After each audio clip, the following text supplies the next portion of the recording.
I pledge allegiance to the flag of the United States of America and to the republic for which it stands, one nation under God, indivisible, with liberty and justice for all. Again, good morning. My name is Andy Hunthausen. Welcome to our meeting of the Board of County Commissioners for Tuesday, December 17th. To my left, Commissioner Tom Rolfe. Good morning, sir. Good morning, Mr. Chairman. Tom's left, Brandy Spangler, will be taking care of us today. Thank you, Brandy. To her left, Greg McNally, Director of Planning and Community Development. To my right, Commissioner Candace Payne. Good morning.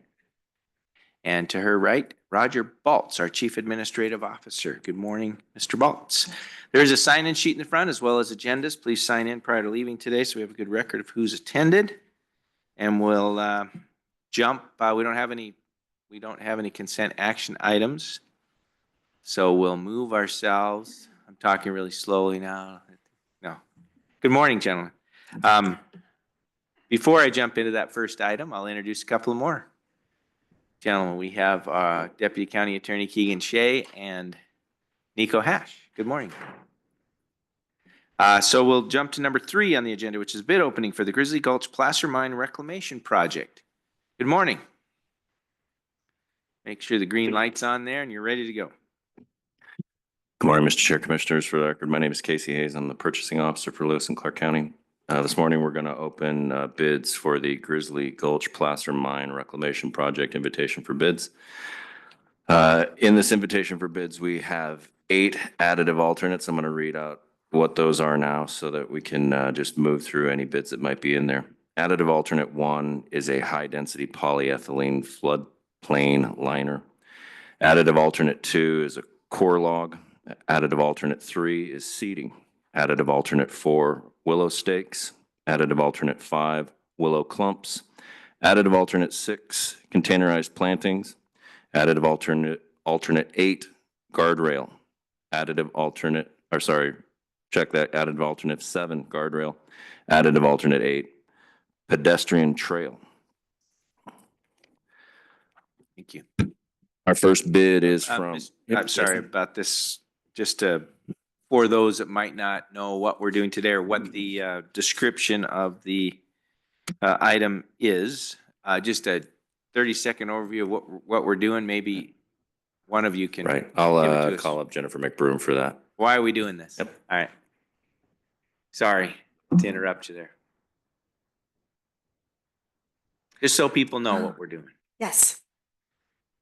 Good morning, Commissioners, Mr. Chair. My name is Jennifer McBroom, and I'm with the Water Quality Protection District. Just really quick. So we're here for bid opening for the Grizzly Gulch Reclamation Project, which will reclaim the Pretty Girl Placer Mine, Grizzly Creek, which is located a few miles up Grizzly Gulch. Just a little history. The site has an extensive mining history dating back to the 1870s. Mining activities, mostly for gold, have obliterated Grizzly Creek and disturbed about 4 acres of floodplain. Materials have been displaced and the site contains several deep open pits. These pits are unstable, have unstable embankments and have disrupted the surface water and groundwater flows through Grizzly Gulch, as well as created unsafe conditions for the public along Grizzly Gulch Drive. The overarching goal of this project is to reclaim Grizzly Creek to a functional stream and floodplain and to improve the safety for the public that use Grizzly Gulch Drive. Thank you so much. Exactly what I was after. Awesome. Thank you. All right. And I'm looking forward to the bid opening. Thank you, Mr. Hayes. Appreciate you. You bet. Indulging me there. Okay, so our first bidder is Broadwater Excavation. They do not have a location listed on the outside.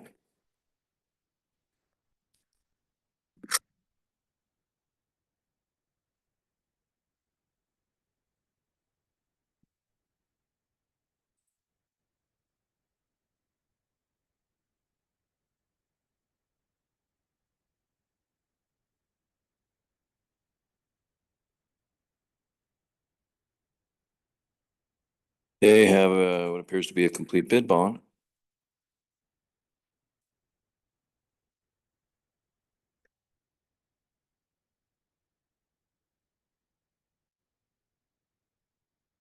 They have not, excuse me, they have acknowledged the addendum.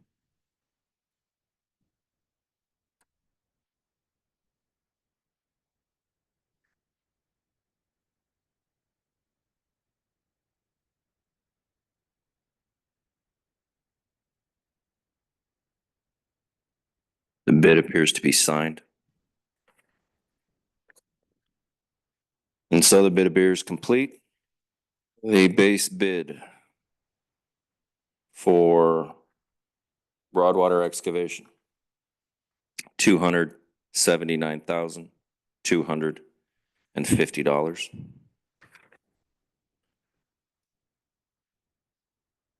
For bid alternate one, $53,000. For bid alternate two, $21,150. For bid alternate three, $10,000. For bid alternate four, $3,150.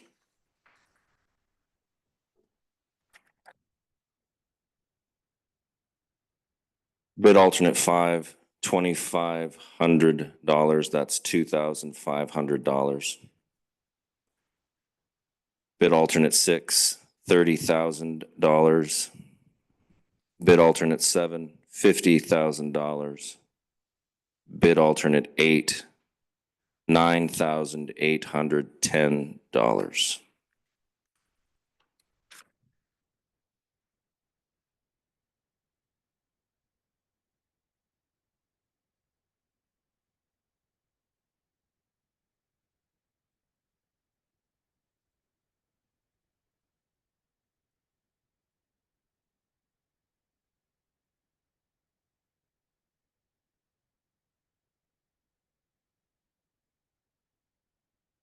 Second bid is from Helena Sand and Gravel in Helena, Montana.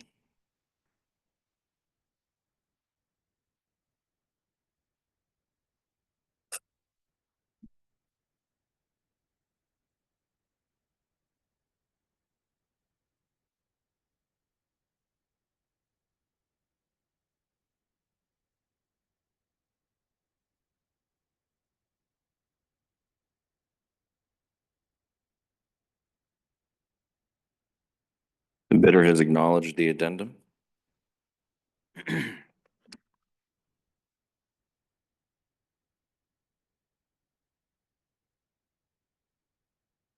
Bid security is included.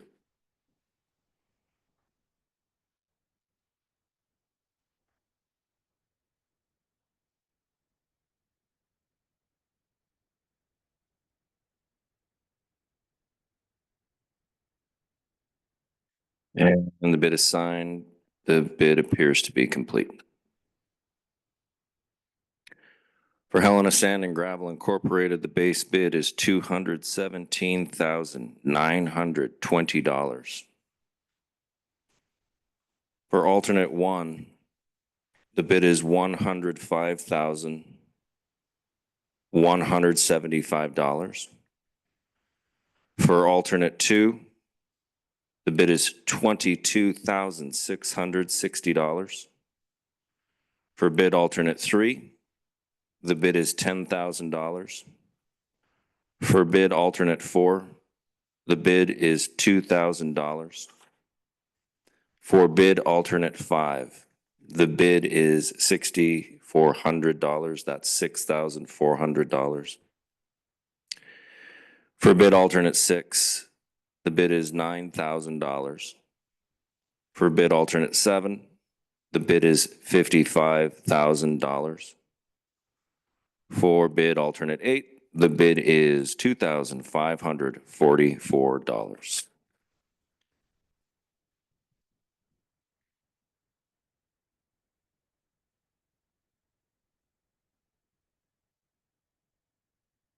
The third bid is from Bullock Contracting LLC from Boulder, Montana.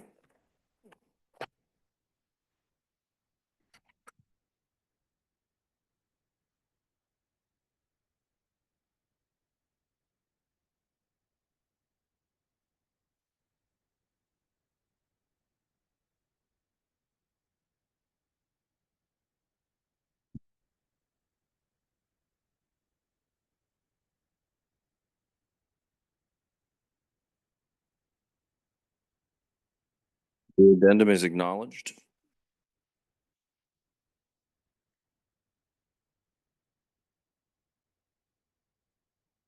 Bid security is included.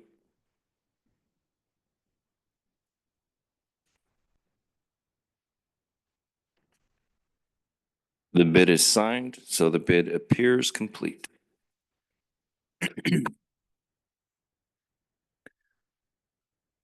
For Bullock Contracting LLC, the base bid is $159,562. For bid alternate one, the bid is $78,731. For bid alternate two, the bid is $39,655. For bid alternate three, the bid is $7,700. For bid alternate four, the bid is $1,500.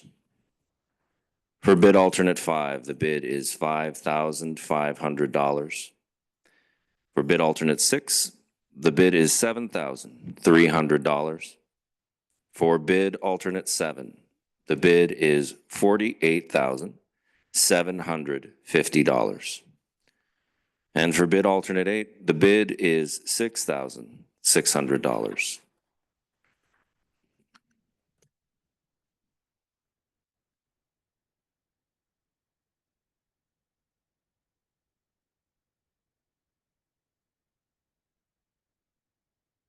Lastly, the fourth bid is from Olympus Technical Services of Helena, Montana. Yes, ma'am. OLYMPUS, Olympus Technical, TECHNICAL Services.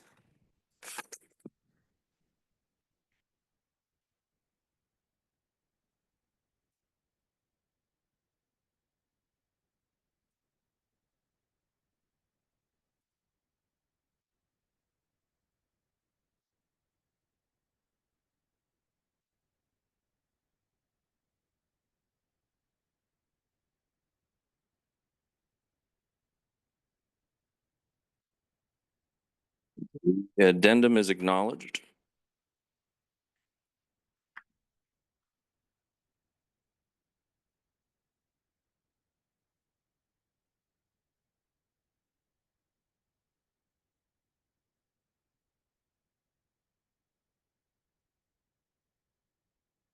Bid security is included.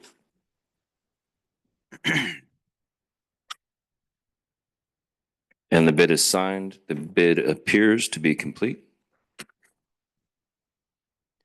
The base bid for Olympus Technical Services is $159,704.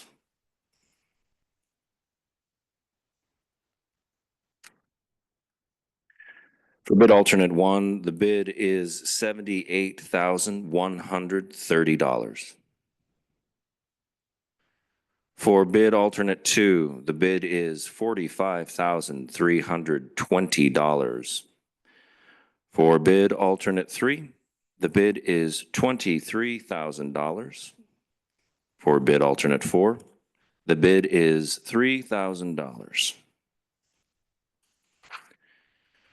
For bid alternate five, the bid is $6,000. For bid alternate six, the bid is $30,000. For bid alternate seven, the bid is $34,000. And for bid alternate eight, the bid is $20,000. And so staff is going to take these under advisement and will return on January 7th for a bid award. Thank you, Mr. Hayes. One more question that might be an opportunity for education for those that don't often see this process. The alternatives. So we have a base bid. We know that's the work we want to get done. We think that we have enough funding for the base bid, but if there is enough funding, we'd like these alternatives to be added on. That's Is that correct. essentially right? Yep. Essentially, yes. Bid alternates are additives to the project that are not necessarily a part or could be added to the project. Great. And we always open our bids in public. Today, three bidders. Four bidders, excuse me. Put a line under that one. Four bidders today, and always open in a public setting. And the reason that we don't make a decision today is because you've just had a preliminary glance at those bids. And now we ask staff to take those bids under advisement and come back to us at a later date with a recommendation for that bid that best meets all of our expectations and the law and all the other things that go into making sure a bid is accurate and appropriate. Mr. Chair, Commissioners, that's correct. So what we want to do, those cursory glances at bid bonds, et cetera, we want to make sure they've been fully executed, that the bid amount is 10% of the bid, that the numbers that they have written longhand align with the actual numerical amounts that they've listed. We're going to check for errors and omissions and those sorts of things. And then we'll evaluate the lowest responsive and responsible bidder and then come back to you with that on the 7th. Thank you very much, Mr. Hayes. Appreciate it. How about public comment on this item? Any public comment? Any public comment? All right, hearing none. Commissioners, is there a motion to ask staff to take the bids under advisement, return to us on the 7th of January with a recommendation? So moved. Second, Mr. Chair. Moved and seconded to ask staff to take the bids under advisement, return on the 7th for a recommendation. Further discussion, Commissioners? All in favor of the motion signify by saying aye. Aye. Aye. Aye. Thank you. Appreciate it. Okay. We will move on. The next item on the agenda is a grant application from the City of Helena to the U.S. Environmental Protection Agency. Good morning, Chairman and Commissioners. For the record, my name is Jenny Chambers, Lewis and Clark County Public Works Director. I'm here today to talk to you about a grant application from the City of Helena to the U.S. Environmental Protection Agency. This is a partnership opportunity for Lewis and Clark County where we would like to be a subrecipient of this grant application with the city. The City of Helena is submitting a solid waste infrastructure for recycling grant application to the U.S. Environmental Protection Agency, requesting $4,577,605. This is to construct and install new equipment and enhance processes at the city's transfer station, and also would like to partner with Lewis and Clark County to include funding to support enhancing our recycling for the scratch gravel solid waste district and also for the county composting operations. There is no match required for this grant. The components that benefit the composting operation total about $847,000 and will include a 40-yard roll-off container, a trommel screen to process organic material into compost, temperature probes, and some assistance with professional engineering and construction inspection oversight for additional of the recycling drop-off locations at Deal Lane. As integrated solid waste management system is in partnership with the county, we would be listed as a subrecipient of this grant application. And if the grant is awarded, we will sign an agreement with the City of Helena to implement the components of the grant that benefit both city and county composting operations that are located at Deal Lane. Staff recommends approval of this grant with the City of Helena's grant application for the U.S. Environmental Protection Agency, and then for the subsequent subrecipient arrangement that we have within this partnership agreement as a continuing integration solid waste management for the greater Helena area. Also in the audience is Leah Anderson, the City of Helena Public Works, and also Ann McCulley, our Lewis and Clark County Grants Department. We all partnered on this process to get this grant in place. It is due December 20th, so we're right at the nick of time in order to get this submitted. Happy to answer any questions. Great. Thank you very much. Questions, Commissioners? Mr. Chair, Yes, sir. if I might, I see we've gone into quite a bit of detail in the information that's on our website about the 847,000, but there's a couple of other large items there. Could you go into a little more detail on those so that the public has an understanding of them? Certainly, Mr. Chair, and if there's any more specific questions, we'll have to redirect those to Leah Anderson. I didn't want to get into too much of the City of Helena's components based upon their process because it really will depend upon their grant and their process with the City of Helena. But the 847,000 would be the county components of that larger grant. For the city portion, and the grant and the entire grant application, it's for the construction of a new baling facility at the city transfer station, construction of an organic and post-consumer material recycling Z-wall at the transfer station. And a Z-wall is where you can go and dispose of material off the back of a kind of a concrete barrier. So it's a convenient type drop-off site. Construction of an organic and post-consumer material recycling Z-wall at the county facility. So not only construction at the transfer station, but also at potentially Deal Lane. The city would purchase 2 transfer trailers for the collections of those recycling components, and then purchase of 6 40-yard roll-off containers, which would be the material that you would use to dump the material into, and then a purchase of a chipper to help with that processing of the yard waste and things like that from a composting at the transfer station. And then that yard waste gets transferred to Deal Lane at our composting operation in order to get the composting processed. So that's kind of the larger component. It's all of those equipment, design, construction, costs associated with all of those facilities. And Mr. Chair, if I might follow up, so a lot of this is recycling of yard waste and compostable material and the equipment that goes along with that. Well, the portion, the 847 is the portion related to the transfer or to the landfill. The other is related to the transfer station that's basically under the jurisdiction of the city. Mr. Chairman, Commissioner Rolfe, that's correct. It's to enhance the recycling and composting efforts for both the city and county services. And so there's components that are at the City of Helena's transfer station and components at the Lewis and Clark County landfill location. But it does benefit all of the greater Helena area because it's not only city residents, but it's also our scratch gravel solid waste district county residents as well. So, okay. Yeah, so it's the integrated solid waste management system as a whole.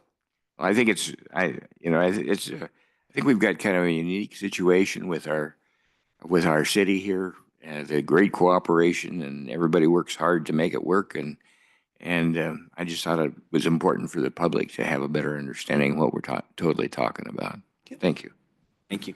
Commissioner. Good morning, Jenny. I have been on the Augusta Solid Waste Board for the last year or so, and we recently signed a contract so that the solid waste from Augusta is hauled to Helena, where before it was going to Great Falls. And I am not sure if that's a similar thing with Lincoln, if they get hauled here. And if it does, then will this have any impact on the Augusta Solid Waste Board or the Lincoln Solid Waste situation?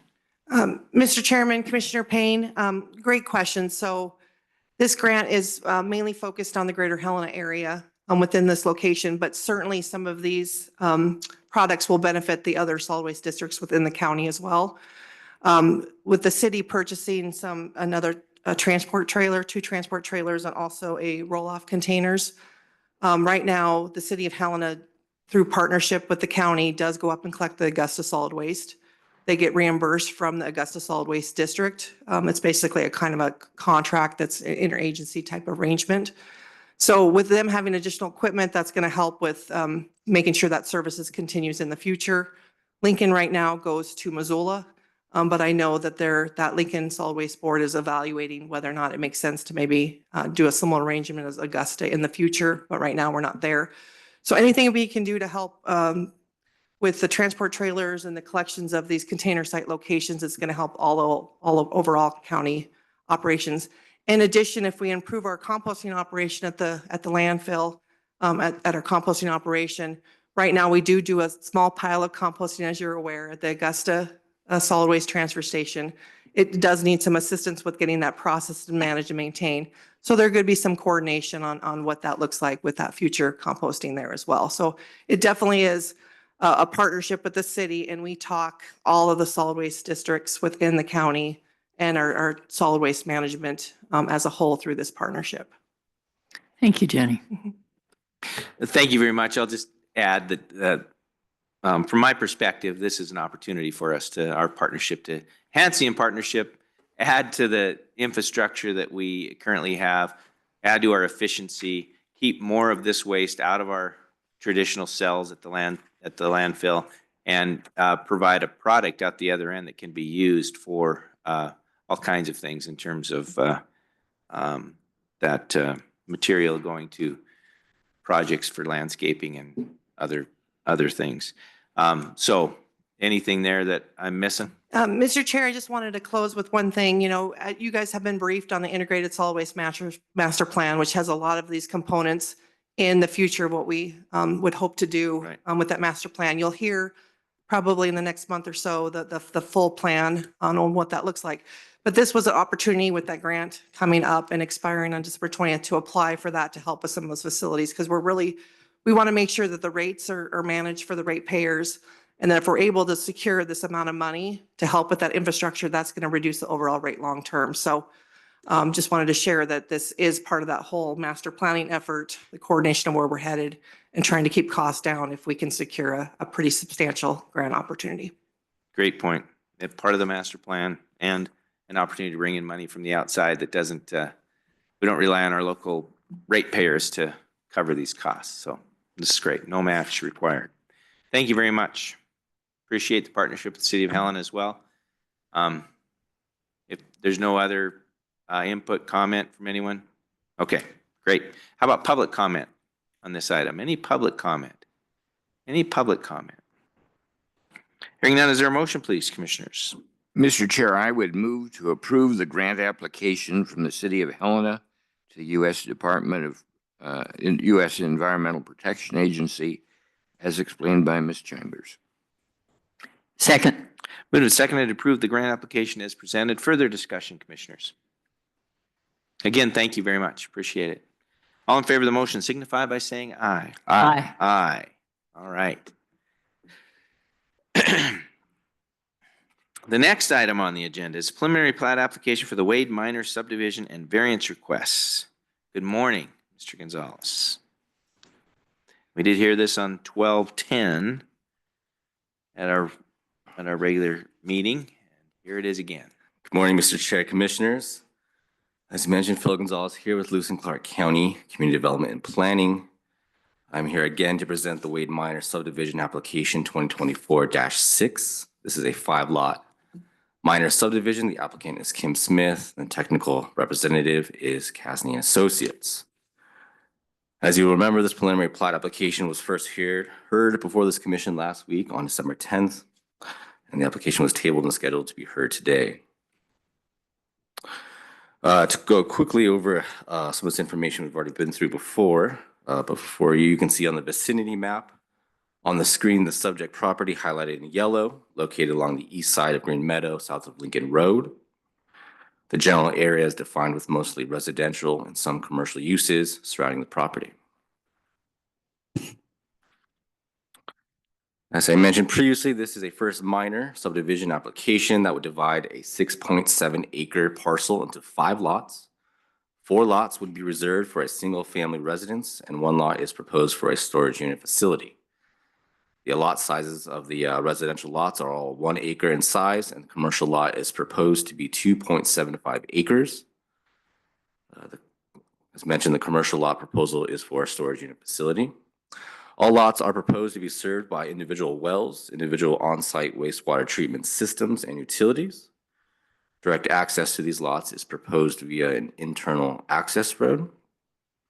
The applicant proposes to utilize an existing off-site fire suppression system located within Frontier Village subdivision to meet the fire protection requirements within the subdivision regulations. The applicant has also requested 3 variances from the subdivision regulations. The first is to Chapter 11, H4, which requires access to adjacent parcels. The second is to Appendix K, Section 18-4.65, which requires the fire protection agency having jurisdiction not have to cross an arterial or major collector road to get to an offsite water system. And the third is Appendix K, Section 18-4.64, which requires an offsite fire protection system to not be further than 1 county road mile. Again, this is a first minor, which does not require any dedicated parkland. So you'll see on the screen the proposed preliminary plat of the Wade Minor Subdivision. You'll notice Green Meadow Drive along the western side of the 6.7 acre lot will be subdivided. You will notice lot 1, 2, 4, and 5 are all 1 acre in size. And the proposed residential single family lots.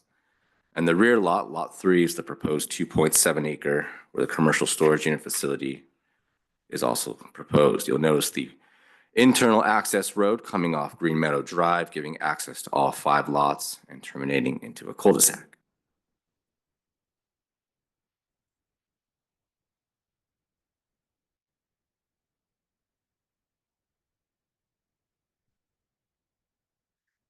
Mr. Chair, Commissioners, as I mentioned previously, the application was publicly noticed as required in the subdivision regulations and state statutes. As of this morning, no new comments have been received by staff since what was presented at the last presentation. I would like to note that this proposed subdivision does comply with the applicable county zoning and the county growth policy. Currently, staff does recommend approval of the subdivision, and I am here to answer any questions you may have. And that will conclude my presentation of this part of presentation. All right, thank you. Questions for Mr. Gonzalez at this point, please? I just, go back to the map, would you? Okay. And I'm looking at each of these lots is exactly 1 acre. But the right of way for the road takes quite a bit more out of lot 1. How do you, I mean, they don't really have an acre to build on. How do you compensate for what's taken out through the easement? Mr. Chair, Commissioners, I believe you're referring to the access road that'll come off of Green Meadow is taking a larger chunk, or maybe not an even chunk, out of lot 1 versus the other lots. The design of or the width is a 6-foot road right of way for access and utilities as required by the county. I believe the design of the road is set up so that the approach mirrors an existing approach across the street on this lot, which is usually a prerequisite of MDT's approach programs. Though, the design is ultimately of the subdivision is made by the applicant and their representative. So maybe they'll have some additional information for you. But that's probably all that I'd be able to inform this commission. Okay. Thank you. Mm-hmm. I think just along those lines, the lots don't have to be exactly the same or even, they could be different sizes, potentially, correct? Correct. It just depends, it's up to the developer to design the sizes, those kinds of things. But yeah, I think good point about the approach. MDT requires approaches to match up for the streets on the other side of the road. If I were a purchaser and bought a lot that I was paying taxes on for 1 full acre, I'm not sure that I would feel I was completely, that I was receiving my full value when a good section is taken out by the road, and I know it, and the right of way for utilities, so it can't be built upon. Is this, I mean, You have a choice to buy that or not with Okay. all of that disclosure. okay, and if they don't want to pay taxes on the part they can't use, they could buy a different lot. Thank you, that makes sense. There you go. Any other questions for Mr. Gonzalez right now? Mr. Smith, I was hoping either you or a representative, prior to moving on. that you wanted to add anything? I'll just ask you before you jump in there. You have the staff report with all the findings of fact, conclusions, and variance requests are in there, the comments, as well as our conditions of approval. And you're good to Yes. go? Good to move forward? Yeah, I have the staff report. It's kind of voluminous, but good reading. Mr. Chairman, Commissioners, Kim Smith, 7510 Applegate Drive. Very briefly, this was zoned into the suburban zoning. It matches the zoning. It uses the zoning. It uses the CUP portion of that zoning. So I think it's a good fit. And we got paved streets and approaches do align, right? Yeah, that's what I thought. And I think it improves the area. And I think your planning staff did a very thorough job on it. And I'm here to answer any questions if you have any. Thank you, Mr. Smith. My main question was that you got the staff report and you're okay with it and you're ready to move forward. Wanted to get that acknowledgement. Good. Okay. Commissioners, questions for Mr. Smith at this time? Yes, I might, if I might. I had a discussion with people in the surrounding area that had signed the petition asking that it not go forward. And I think the concern was that their sewage might wind up in the groundwater. How would you respond to that? Well, as far as the wells, he had an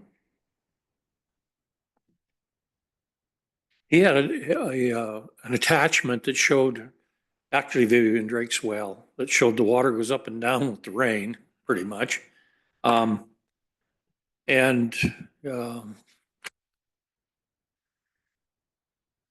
Basically the sanitary improvements are granted by DEQ, and they've reviewed it and it meets their criteria. So I think it's appropriate. So the Department of Environmental Quality is Correct. said it's good. Yeah. So then they're kind of they're the final authority on it. Correct. Okay, thank you. Any other questions for Mr. Smith at this time? Nope. Okay, thank you, Mr. Smith. Anything else from your team? No.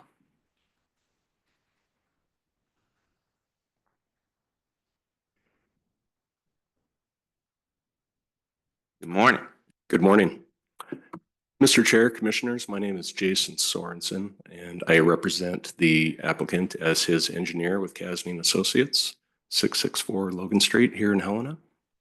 And Commissioner Payne, I appreciate you asking that question regarding the approach there and why it's kind of shifts and has a different alignment than what you would expect. And I will get to that as I cover a few topics in my presentation here. So just based on what I heard last week and a few of the things today, I would just like to just add a little bit more info on some things that have been discussed regarding this proposed subdivision.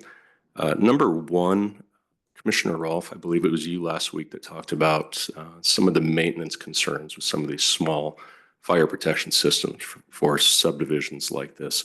And I guess something that I would just like to throw out there is that I think it's really good to think about what these systems look like after 10, 20 years down the road. And I think it's good to ask a few questions. You know, are these systems truly being maintained in good order? Or homeowners or HOAs making sure that maintenance is kept up to date? Are they keeping a close eye on these systems?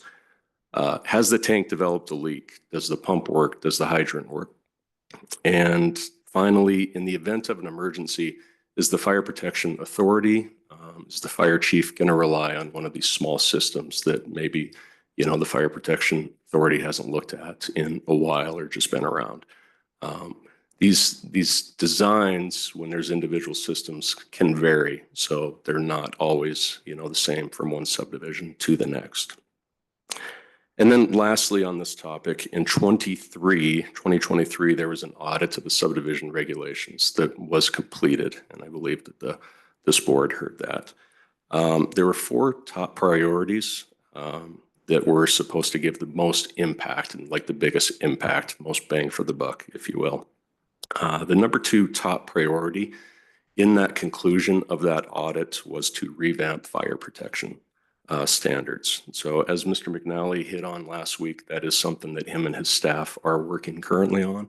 And I think it's great. You got that audit and now steps are being taken to take a look at that. Number 2, the commercial part of this project, which is lot 3. That's obviously something that the commission discussed. It's also something that the opposition brought up as well. Mr. Smith and I fully respect that. But what I'd like to do is just draw some extra attention to the fact that, you know, a CUP would have to be issued for this, you know, and that's quite the process. It's not a whole lot different than what we have to go through for a minor subdivision like this. But there's a lot of work that goes into it. And it gives a lot of opportunity as well for residents to speak their mind, to take a look at the project, and it gives them an opportunity to comment as well. So I would just like to say, you know, kudos to zoning and that CUP process as well. Thirdly, if an owner, if it wasn't Mr. Smith in the future, whoever it was, wanted to do something different with that commercial use on lot 3, they wouldn't just have to go through the CUP process, but they would also have to go back through the DEQ as well. That would require a COSA rewrite, and the applicant would have to address water, wastewater, and stormwater again on that lot. So there's even more critique on that lot if something changes from the proposed mini storage right now. And number 4, Commissioner Payne, to talk about those approaches. Mr. Smith was right, and so was Mr. Gonzalez. The reason that it is shifted like that is so that it will line up with the approach on the west side of the street. There is an existing house. It would be kind of situated in what's shown as lot 1 right there. So that approach to that single family residence would be obliterated. And that's something that MDT is looking for. You know, they don't want offset approaches on Green Meadow. They want to see them aligned. So that's something that this layout does is take that into consideration, comply with MDT, and Mr. Smith would go through the process with MDT for an approach permit as well. So with that, I'm happy to answer any more questions that you may have regarding this project. Thank you. Any other question? Any other questions right now? Okay. All right. Thank you very much. There may be more as we go Okay. along, but right now we're good to go. Thanks. Sounds good. Thank you, Commissioners. Anything else from your team? Okay. Mr. Gonzalez, Commissioners, any other questions for Mr. Gonzalez at this time before we move on? And again, today is decision day. But prior to that, we will offer an opportunity for public comment if there's any further public comment. Any other public comment that we haven't received yet? Any other public comment? All right. Hearing none, we will close public comment. Mr. Gonzalez, we'll work together and just waddle our way through this. Well, I'll waddle, you'll probably dance or glide or whatever it might be, but we'll be okay. So Commissioners, if we're going to make a decision today, we would open with an overall motion to approve the subdivision, conditionally approve the subdivision application, as you see on your screen there. Mr. Chair, I move that we approve the preliminary plat application for the Wade Minor Subdivision and the variance requests as presented by applicant Kim Smith and planner Phil Gonzalez. Second, Mr. Chair. All right, it's been moved and seconded. The only thing I'll ask, Commissioner, I think we want to make sure we have the word conditionally in there. So conditionally approved, because we're going to have conditions of approval. So I think Greg is going to point that out to us, or Mr. Gonzalez would have if I didn't. So you're okay with adding that word in there? I think, yep, you're All right. right on the money. Okay, and second. Yes, you bet. All right, it's been moved and seconded to approve, conditionally approve the subdivision variances as presented. We're going to, prior to making a decision on that, we're going to take up the variances and make sure that we approve them individually. Each variance stands on its own, and we need to go through them. So, Mr. Gonzalez, let's take the first one. Mr. Chair, Commissioners, thank you. Variance request number 1 is from Subdivision Regulations 11H4, which states, whenever physically feasible, all roads shall connect to other roads within the neighborhood or development and connect to existing or projected through streets and provide access to adjacent parcels as part of an interconnected road network outside the development. As part of the variance request in the staff report, which is started on page 49 of that staff report, are the findings of fact, which staff has provided 6 findings of fact, which I will go through. Number 1, the applicant is requesting the variance not to extend road connections to the properties to the east, south, and north. The western portion of the property is Green Meadow Drive, which would not be able to connect. Given the current lot configuration of the subject property, any road connections to the surrounding properties would abut lots that are currently developed with residential uses to the north and the east. The southern property is currently developed with a storage unit facility and outdoor storage. Number 3, given the current lot configuration of the adjoining property to the north, subject property 7393 Green Meadow Drive, a road condition to split a narrow piano key shaped lot would make development challenging on those lots. Number 4, given existing DEQ layout, which is EQ 07-2709, proposed drain fields and mixing zones of lots 2, 3, and 4 could conflict with connecting roads to adjacent parcels. Finding of fact number 5, given proposed layout of commercial storage unit development, a through road connection through lot 3 would be impeded. And finding of fact number 6, no agency comments were received regarding the variance request. And applicant has provided a signed letter from adjoining property owners in support of the variance, which can be found in the staff report. Thank you, Mr. Gonzalez. Discussion about the findings of fact, proposed findings of fact. The first 2, I just wanted to make a point that we have this in part have this regulation because we want streets to connect. We want physical and legal access to be joined and patterns to form as we develop properties and subdivisions. But in this case, the properties all around this proposed project have said they're not interested as well. They already have their own legal and physical access to their properties, correct? Correct. Yes. So it's, in that sense, unnecessary. And which lends to the facts that you have described here. Commissioners, anything else I'd like that you'd to like to talk about? Please. just comment on the idea of, and I'm familiar with that approach and Green Meadow Drive. I drive out there frequently. And right now, traffic is sort of a concern, but it's not that big a deal. And if the roads don't line up, well, it's worked that way for years. But this is a road design that is going to have to stand the test of time. Chances are those roads are going to be there long after all of us are dead. So it is important that we make sure that these follow a pattern that makes sense, and just because it's always been done that way doesn't mean we should continue. Let's get them lined up and make it look like the staff here in Lewis and Clark County knows how to set up a road grid. Just my comment. Thank you, Commissioner. Anything else? The findings of fact. Well, you'll see on your screen, we have a proposed motion to approve the findings of fact for this variance. Commissioners, is there a motion, please?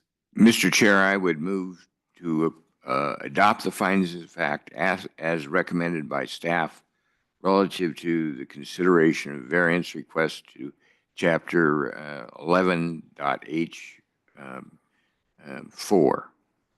Second. Moved and seconded to approve the findings of fact as presented by staff and discussed by the commission. Further discussion? All in favor of the motion signify by saying aye. Aye. Aye. Aye. Thank you. And here are the conclusions. We need to talk about the conclusions. Mr. Gonzalez, and do you? Okay, go ahead. I'll let you kick us off here. Yes, Mr. Chair, Commissioners. In regards to the variance request for section 11H4, staff has provided 4 conclusions found in the staff report on page 49, and I'll go through them. Number 1, the granting of the variance will not be detrimental to the public health, safety, or general welfare or injurious to other adjoining properties. Number 2, because of the particular physical surroundings, shape, or topographical conditions of the specific property involved, an undue hardship to the owner will result if these regulations were enforced. Number 3, the granting of the variance will not cause a substantial increase in public costs. And finally, number 4, the approval of the variance will not place the subdivision in nonconformance with these adopted regulations. Commissioners, discussion about the conclusions. I think our findings support these conclusions, and we must make sure that we are addressing these with our findings, and I think we've done that. Commissioners, anything like to add? Please. I don't want to ask, but if we don't do this carefully and as explained by Phil, if we don't follow these rules, we're setting the county up for another lawsuit. So we do it according to Hoyle and as explained by Mr. Gonzalez. Thanks, Commissioner. All right. If there's nothing further, how about a motion? Similar to the one you see on your screen there. Mr. Chair, I move that we adopt the conclusions as recommended by the staff and that the applicant has demonstrated that the requested variance meets the criteria in section 11.B.1 of the Lewis and Clark County Subdivision Regulations. Second.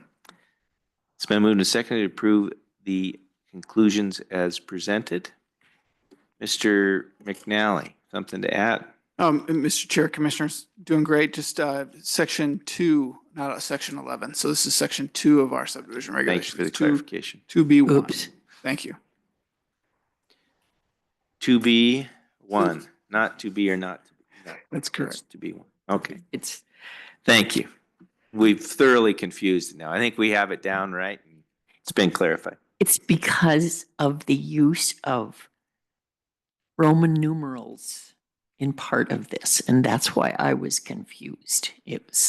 Looks like section 11 to me. However, I stand corrected, and can I amend my motion so that it is to recognize that this variance meets the criteria in section 2.B.1 of the Lewis and Clark County Subdivision Regulations. Thank you, Commissioner. And the second? I approve that. Okay. Second approves. Been moved and seconded to adopt the conclusions as presented and discussed. All in favor of the motion signify by saying aye. Aye. Aye. Okay, now, Commissioners, there you go. You need to take actions to approve the variance as we've discussed here. So I'll leave it up to one of you to make the motion. Mr. Chair, I would move to approve the variance number 1 as since we have approved the finding of facts and the conclusions, I move that we approve that variance number 1. Does he have to say as variance from chapter 11.H.4? Okay. Do we need that on the record?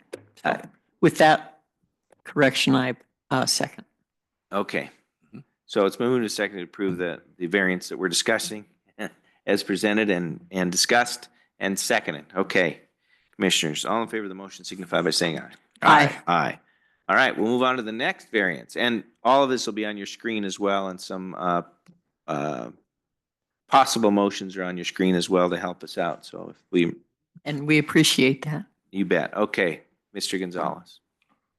Mr. Chair, Commissioners, I believe, just for protocol as we go through these variances, that the discussion of the findings of fact and the conclusion go in the, after the motion is seconded for discussion. That way, I think that's I might look to Mr. McNally or. So move to approve the variance first, is what you're saying? Correct. Yes. So Commissioners, let's have a global motion to approve this variance as presented, and then we'll discuss it. And this is a variance from Chapter 11.S, Appendix K, Section 18. So moved. Second. Moved and seconded to approve the variance as presented. Before we take action on that, let's talk about the findings. Mr. Chair, Commissioner, thank you. In regards to Chapter 11S, Appendix K, Section 18-4.64, which states the offsite water supply system is located no longer than 1 county road mile from an existing or proposed internal access road for the subdivision. As part of the variance request application and staff report, which you'll find on page 55, staff has provided 6 findings of fact, and I will go through those. Findings of fact number 1, the applicant is proposing to use an offsite water supply system for a fire suppression located along Bootlegger Road within the Frontier Village Estates subdivision, approximately 2 miles from the subject property. Number 2, no one other offsite fire protection source exists within 1 mile of the subject property that could serve the subdivision. Number 3, in lieu of using an offsite fire suppression system, the applicant could install a water source on site that meets the requirements of Appendix K, including the requirements that the system be maintained through an RID. Number 4, currently an RID 2016-4 exists to maintain the Frontier Village Estates fire system, which the additional subdivisions of Buckbourne Meadows, Garden Valley are members of this RID. Number 5, the West Valley Fire District currently utilizes the Frontier Village Estates fire system and has indicated their support in using it to provide fire suppression for the proposed subdivision, as was demonstrated in a letter from the West Valley Fire Chief dated November 25th, 2024. And finding of fact number 6, the 2014 Helena Valley Area Plan, Chapter 3 number 1D, fire protection, discusses the need for larger regional fire protection systems as opposed to smaller individual on-site fire protection systems as part of mitigation of continued growth in the Helena Valley. Thank you. And we'll just move on. I caught the misstep there, but we'll move on and we'll be fine. Commissioners, discussion of the findings. Any discussion of the findings? There's a couple of things, and we discussed it last time, that I want to bring up. And that is, 1, it's significant. The fire chief gives his thoughts on this and says that this property can be protected with the existing fire resource that they have 2 miles away. So that's further than our regulation says, which is 1 mile away, and thus the reason for the variance. The other piece of that is that we have had, and I discussed this a little bit of length last time, is that we have had multiple requests for variances related to these fire regulations.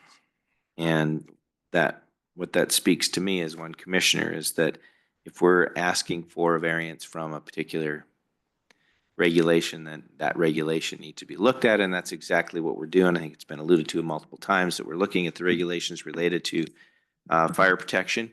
And as was said by Mr. Gonzalez just now, that these small on-site individual systems scattered throughout the valley are, in the long run, potentially less reliable and more difficult to maintain than a more regional look. As well, I think we've engaged the fire chiefs to discuss the current regulations, and if there are potential modifications to the current regulations in the near future related to distance, crossing of major collectors, those kinds of things. So in my mind and in my understanding, when the fire chief gives us assurance, some level that they can respond and take care of needs in this area based on the systems that they have available, that speaks volumes, and that we're trying to address the inconsistencies, call them inconsistencies, or the challenges with the current regulations in terms of their number of variances that have been asked for. So with those in mind, I think that it is appropriate to consider a variance, and then if the facts are in line with that, which I think they are, then to grant a variance at this time and continue to make the point that we need to work on this, both from a regional perspective as well as with this next iteration of subdivision regulations that's being worked on right now, that we try to amend our current regulations to be more practical, usable, so that we have less requests for variances in this related to fire. Anything else, commissioners, that you want to add? Okay, then we would need a motion to adopt the findings of fact as recommended by staff. So moved, Mr. Chair. Second. Moved and seconded to adopt the findings as recommended. Further discussion, commissioners? All in favor of the motion signify by saying aye. Aye. Aye.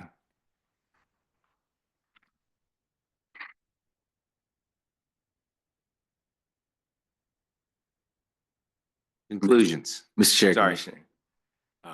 Correct. So staff has outlined 4 conclusions in the staff report, and I will go through those here. Number 1, the granting of the variance would not be detrimental to the public health, safety, or general welfare or injurious to other adjoining properties.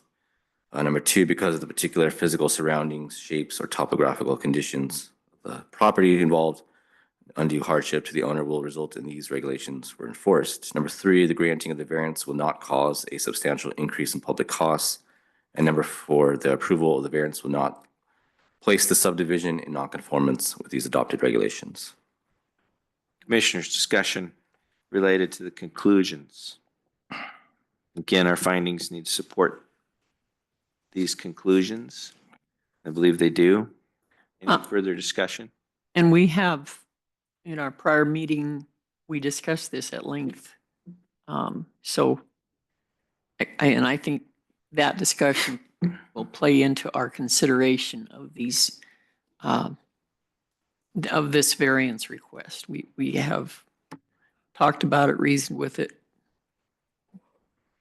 come up satisfied. But yes, Commissioner Rolfe, anything? No, it seems to me that with the support of the fire departments, chief's fire department involved, it's clear that we need to accept these findings or these conclusions. I think there was some public comment related to whether this would be injurious to the public health, safety, and welfare. And I think that we then turn to our experts and ask those questions about is this proposal something that can be done and in a satisfactory way? And I think that the fire chief has responded to that, believing that they can use the current resources to respond to the needs of this subdivision. So that helps me to move on. Commissioners, anything else? All in favor of the motion signify by saying aye. Aye. Aye. Thank you very much. All right, the next variance is a request from Chapter 11S, Appendix K, Section 18-4.64. So, Mr. Chair, Commissioners, this is the same variance number 2, just the third step, which is the final Oh, I'm sorry. approval I after was like, adoption that's the same one we of the just did. conclusions. Thanks for catching me. I was thinking we were moving on already. Yes, so we need to now approve the variance as we have discussed the findings and the conclusion. So we're not moving on to the next one yet. We got to finish this one first. So Commissioners, thanks for the catch, Mr. Gonzalez.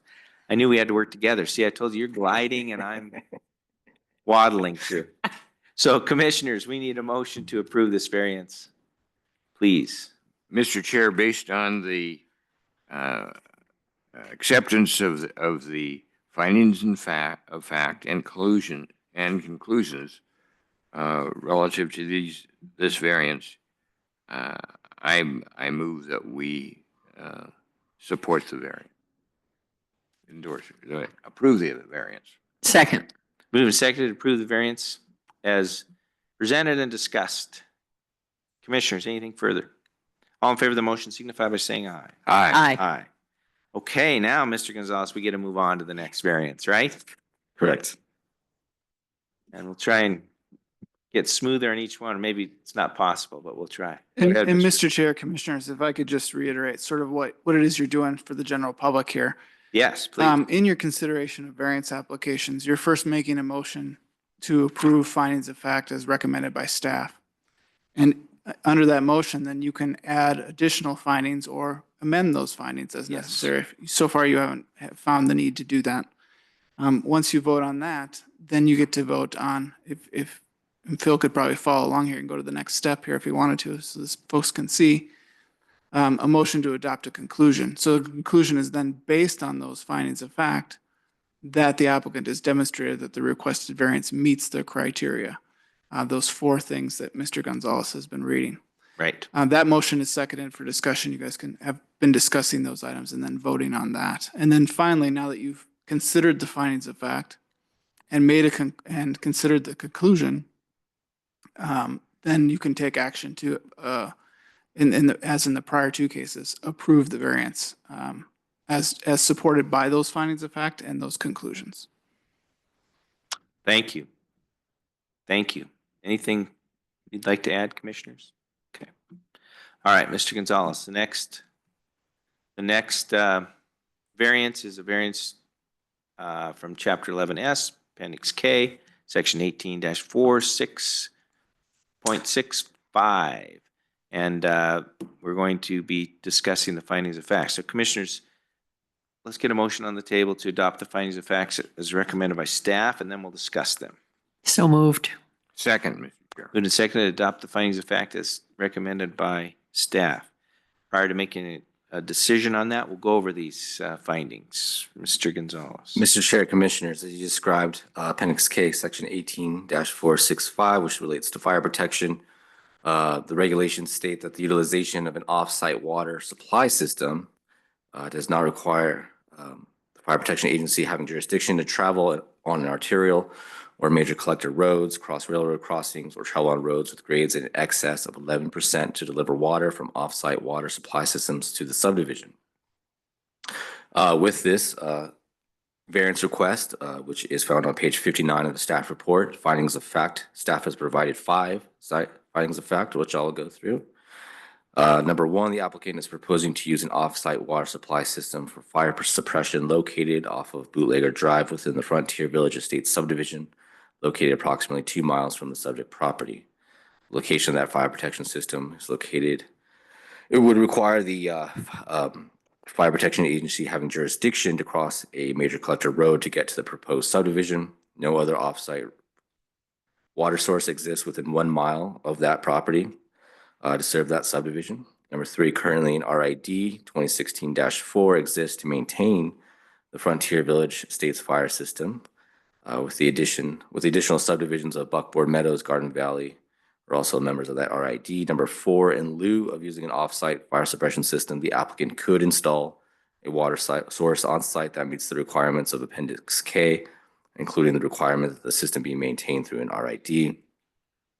And finally, findings of fact number 5, the West Valley Fire District currently utilizes this system in Frontier Village and has indicated their support of utilizing the water suppression system for this subdivision, which was demonstrated in a letter from the fire chief, West Valley, dated November 25th, 2024. Thank you, Mr. Gonzalez. Discussion on about the facts as presented thus far. Based Commissioner. based on the support from the fire chief, addressing the benefits and burdens of using an existing fire suppression system and the burden of having to haul the water or to come from 2 miles away. We have some assurance from an expert that this is a better way to solve the problem than forcing Mr. Smith to put in a new fire suppression system and source. So I think we have addressed this. We've talked about it, and I'm willing to move forward on this. Second, Mr. Chair. Oh, that wasn't a motion. That was just a comment. Oh, But I get that you agree. There you go. yeah. Just a couple of comments from my perspective. This rule, this regulation is really based in health, safety, and welfare of the firefighters themselves. And we got that recommendation to include this regulation from fire chiefs. Yes. It was their recommendation. And so to vary from it, from that regulation, I think it's significant. But again, this is another variance or another regulation that we have had multiple requests for variance over time. And the fire chiefs themselves have said, well, in many cases, it's not practical. And that regulation is under review now again for consideration of amendment to make it more useful. It is significant, as Commissioner Payne said, that the fire chief said that we can do this. The other thing is, in my own experience, I used this explanation a while back, but for example, I was driving on Highway 200 near Lincoln. They had an incident where the firefighters had stopped traffic in the road. They were doing traffic control very safely, far away from where the event was happening, and they were having to haul water across Highway 200, and they did it very efficiently and effectively. And talking with that fire chief after that incident, said, we're really good at running traffic safety, and often we'll even use the sheriff's office to assist us if we need to, those kinds of things. And so it is doable. It isn't ideal to have to cross major collectors, but in certain cases it surely can be done. And I think the facts are supportive of that, in that the fire chief says we can do this, and this is something that is reasonable. Well, I'll just leave it at that. Anything else, folks?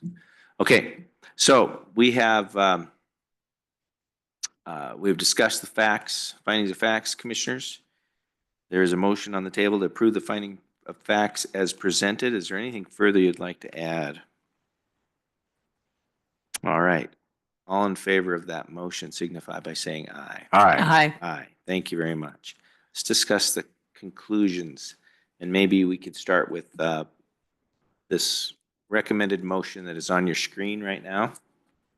Make that motion, and we'll discuss the conclusion. Mr. Chair, I would move that we adopt the conclusions from staff relative to section 18-4.6, parent 5. Second. Okay, and we'll discuss our motion again, in that we're discussing section 2B1 of the subdivision regulations for the criteria for meeting conclusions. Is that correct? Everybody understands that? Okay. Second understands that? All right, great. Mr. Just a Gonzalez. second. All right, and I'm not questioning the action. I'm just confused by the language of this. Let's clear that up. Step 9, consideration of variance request to Chapter 11.s, Appendix K, Section 18-4.6, parentheses 5. And then we have just, we've adopted a motion Well, we made a motion. motion to adopt the conclusions that as recommended by staff, that the applicant has demonstrated that the requested variance meets. Okay, I see it now. I'm sorry. I just, if I don't read it through slowly, I get confused. That's why it's on there for us. It's- We just- it's a lawyer we thing. just read the one on the screen, we'll be good to go. Motion to adopt the conclusions I- recommended by staff that the applicant has demonstrated the requested variance meets that the requested variance meets the criterion in section 11.b.1 of the Lewis and Clark County Subdivision Regs. It's 2B.1. Not 11. Section 2B.1. Perfect. Yeah. Um, Okay. Is there a Just second? so you understand, I don't get stampeded into voting on anything if I don't understand it. So Perfect. I will understand this, and I do now, and I can second the motion of Commissioner Rolfe. Great. It's been moved and second, and Commissioner, I commend you. Do not get stampeded into voting on anything. We should make sure we understand it and clearly discuss it, and it's okay. I think we've discussed this before. Government's messy. Local government's messy. It's supposed to be cumbersome, messy. We're supposed to take all this time and go through all these hoops and loops and things in front of the public so that we are doing this in full disclosure and making sure that we understand what we've done, why we've done it, and we're explaining it on the record. So that's very good. No worries at all. All right. So we have a motion and a second to adopt the conclusions. Before we vote on that, Mr. Gonzalez, you want to talk about those briefly? Mr. Chair, Commissioners, as part of the variance request, the adoption of the conclusion, staff has provided as part of the discussion for conclusions that are found in the staff report on page 59. And I'll go through those. Number 1, the granting of the variance will not be detrimental to the public health, safety, or general welfare or injurious to other adjoining properties. Number 2, because of the particular physical surroundings, shape, or topographical conditions of the specific property involved, an undue hardship to the owner will result if these regulations were enforced. Number 3, the granting of the variance will not cause a substantial increase in public costs. And finally, number 4, the approval of the variance will not place the subdivision in nonconformance with the adopted regulations. Thank you. And Commissioners, we have a motion and a second on the floor to adopt these conclusions. And I think that our findings support that adoption and support this conclusion. So, Commissioners, is there anything further you'd like to discuss? All in favor of the motion signify by saying aye. Aye. Aye. Thank you very much. Now, we have a motion, we need a motion to approve the variance overall. We've discussed the findings, the conclusions, and now, based on those findings and conclusions, a motion to approve the variance. Commissioners.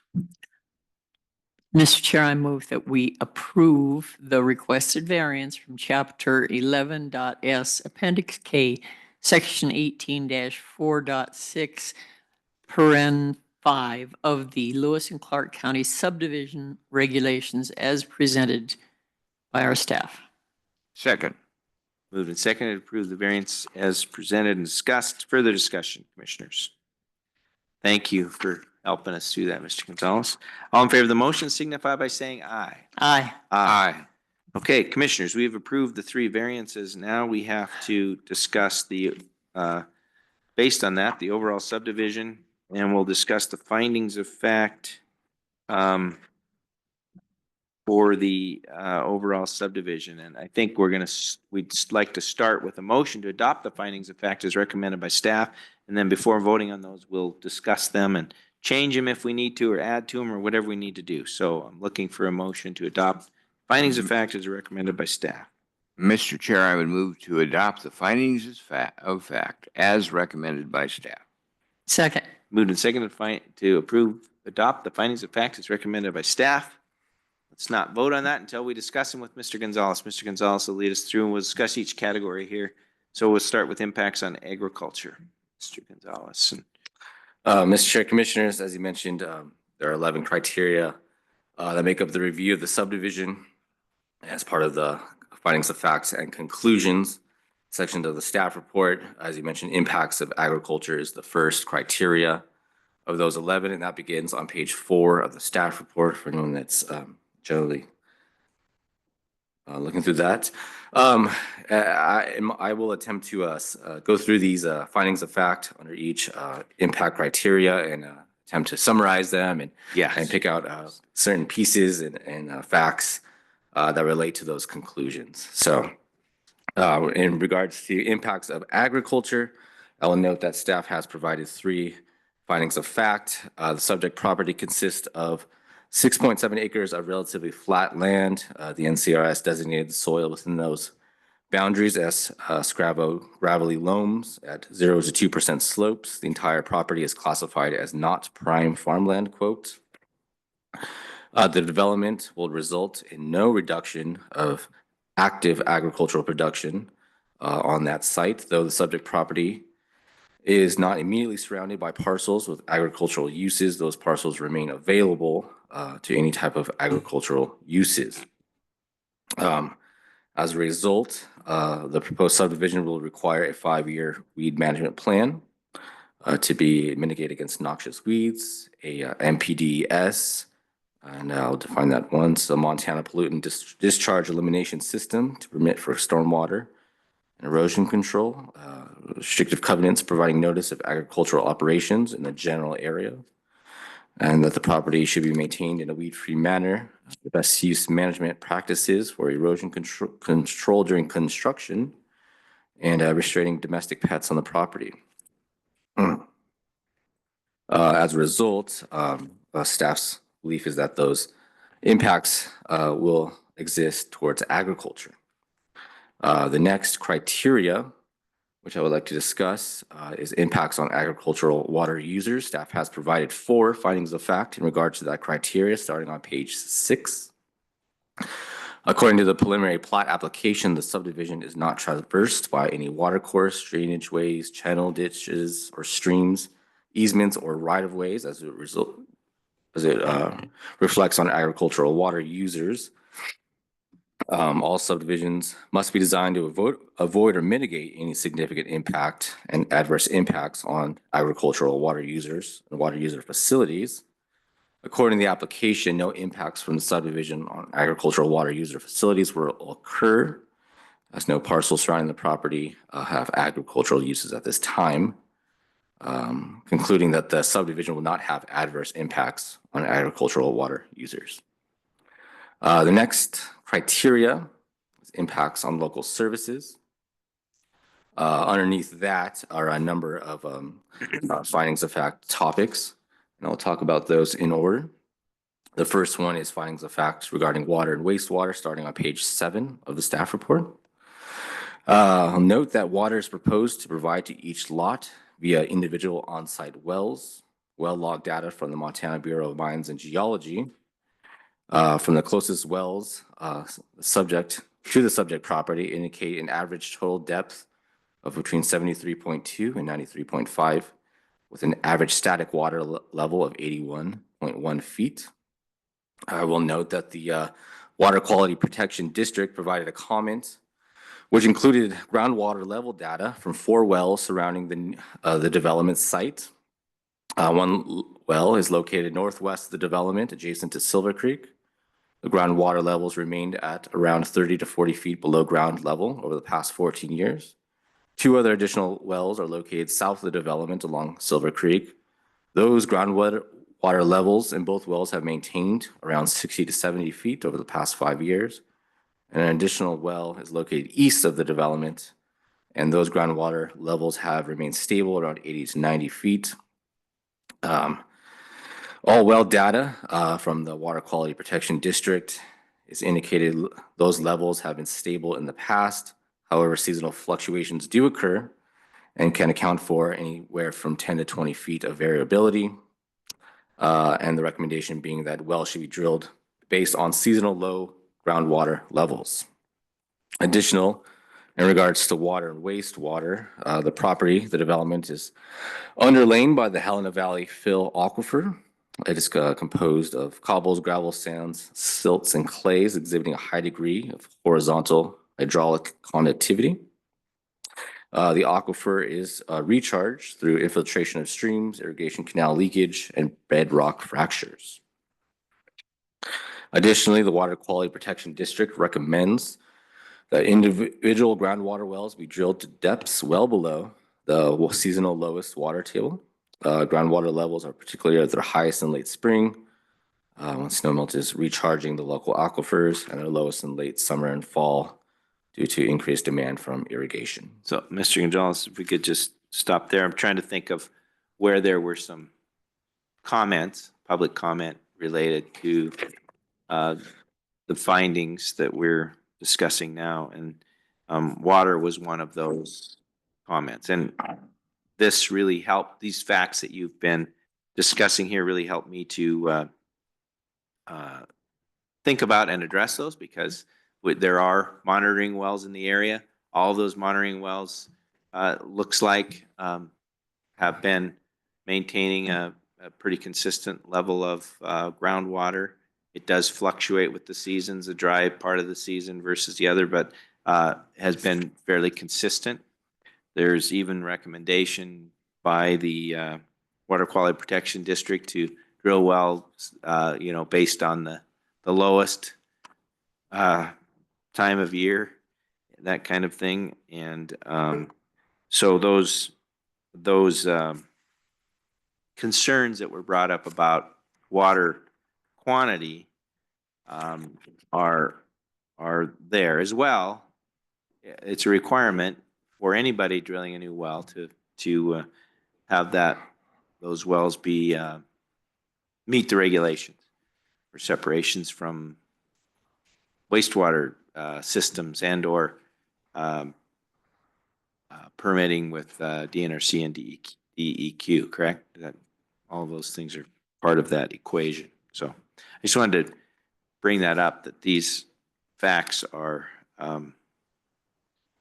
supportive of addressing those issues that were brought up by the public from my perspective. So thank you, Mr. Gonzalez. Keep going. Mr. Bill, Chair, I please. think we should note too that this, the notation in here that this project was reviewed and approved prior to the McMahon decision that's causing some concern on water rights around the state. Yes. Thank you, Commissioner. Mr. Gonzalez. Mr. Chair, Commissioners, yes, thank you for that. And as part of my next finding of fact in regards to water and wastewater, I was going to address the issue of water availability and legal water availability. Essentially, the applicant has submitted with their application a letter stating the subject property holds a water right.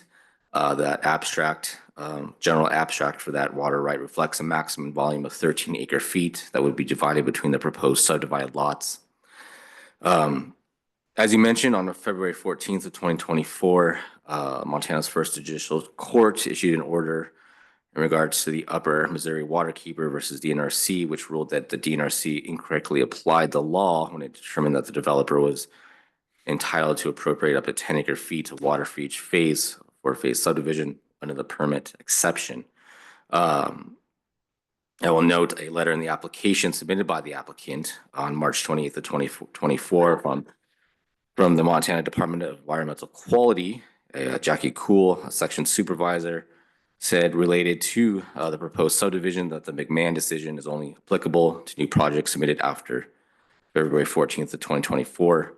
All projects submitted prior to that date or approved prior to that date are not subject to that decision.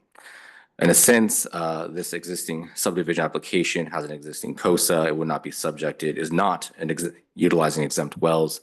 It would not be subject to any of those court cases. So, Thank you. Yes. In addition, in regards to water and wastewater, the application indicates that existing off-site fire protection system, as mentioned previously, exists in the off Bootlegger Drive, Frontier Village Estates, and will be proposed to use to provide water protection for the new 5 lots. The subject property is not located within 500 feet of an existing public water or wastewater treatment system. Pump tests will not be required for the proposed subdivision application, but may be required by DEQ as part of a certificate of subdivision approval. All sewage wastewater treatment systems have to meet the regulations and design standards from DEQ, the county's Public Health Environmental Services Division, and any applicable zoning regulations. As mentioned previously, wastewater treatment is proposed to be provided by individual on-site systems. Subdivision regulations require the means of wastewater treatment be subject to approval by county and state boards, governing bodies. The application contains, as mentioned previously, a fully approved COSA EQ number 07-2709 from DEQ. The individual on-site wastewater system are subject to review and approval by DEQ, as mentioned previously, and the county's Public Health Environmental Services Division. Stated a condition of approval will require restrictive covenant providing notice to property owners regarding wastewater treatment systems are required to be reviewed and approved by the county health department. So let's talk about that for a minute, if we can, commissioners. Again, there was public comment related to wastewater systems and pollutants, potentially pollutants from this addition of these homes, potentially contaminating the water. And so we've talked about water quantity, and in terms of water quality, and the wastewater systems all have to be approved by DEQ, by county environmental health. They all have to meet today's standards, and that those if those regulations and conditions that will be discussed are met, it is deemed by those systems to be protective of the groundwater. I mean, that's the intent, is to make sure that they meet those requirements so that it is protective of the groundwater that will be used. So I just wanted to make sure that we address that, because there was public comment, and these facts really do go to that point of protecting water quality from wastewater systems. So, Mr. Gonzalez, unless there's other comments, commissioners. Mr. Chair, Commissioners, yes, that is correct. Those wastewater systems are reviewed by DEQ as well as Lewis and Clark County's Public Health Division.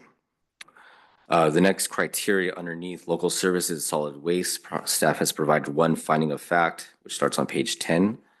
Essentially, requirements for solid waste collection and disposal must be in compliance with the subdivision regulations.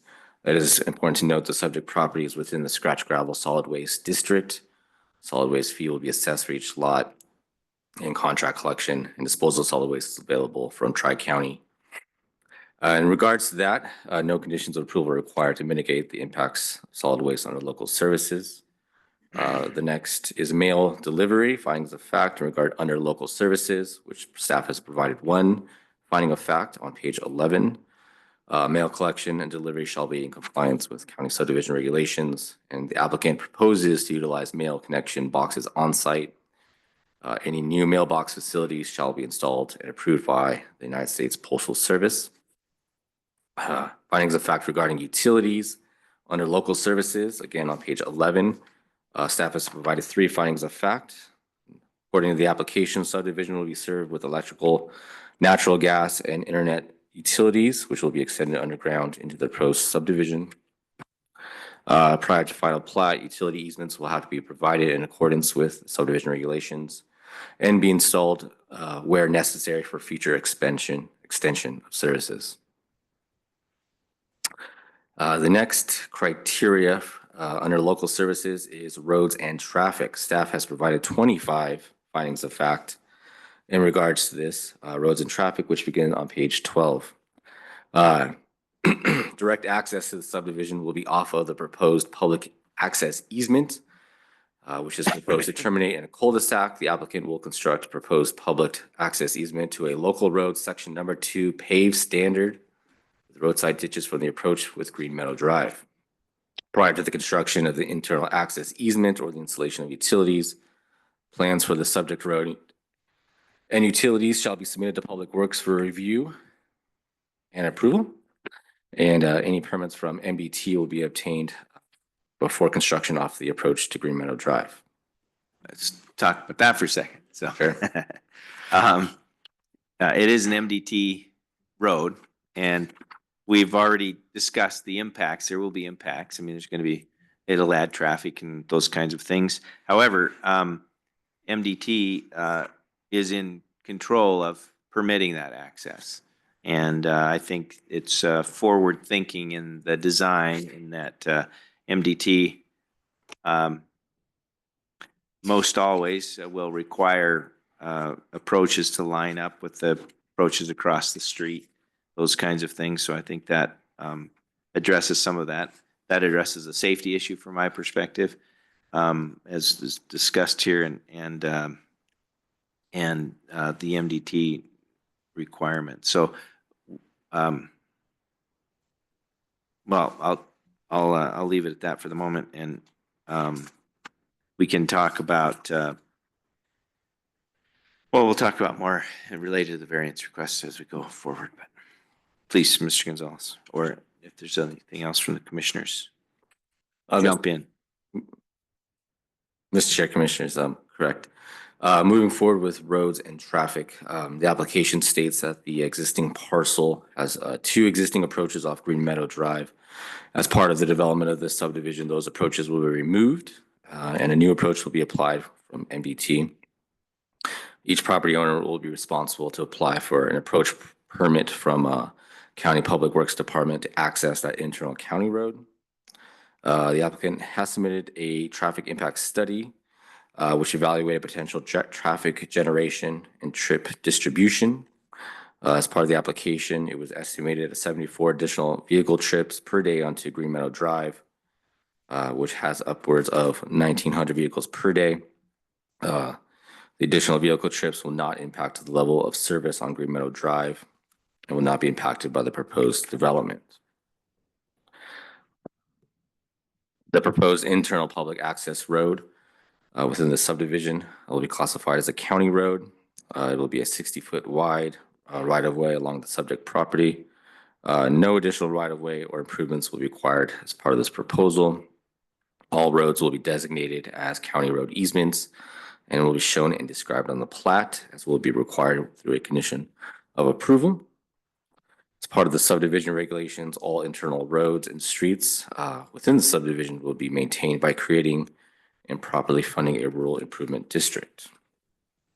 The internal roads for the subdivision will include that RID for maintenance of that road. Yearly road maintenance will include plowing of snow, sanding, weed control, storm drainage, cleaning, dust control, and grading. Local roads and residential driveways shall not have direct access onto roads that are functionally classified as state highways, arterials, or major collectors,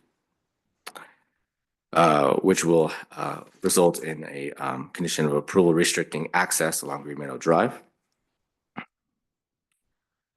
To reduce access along the state highway, no access restriction will be placed on the face of the plat. As I mentioned, restricting access to that internal drive and preventing lots 1 and 5 having direct access to Green Meadow.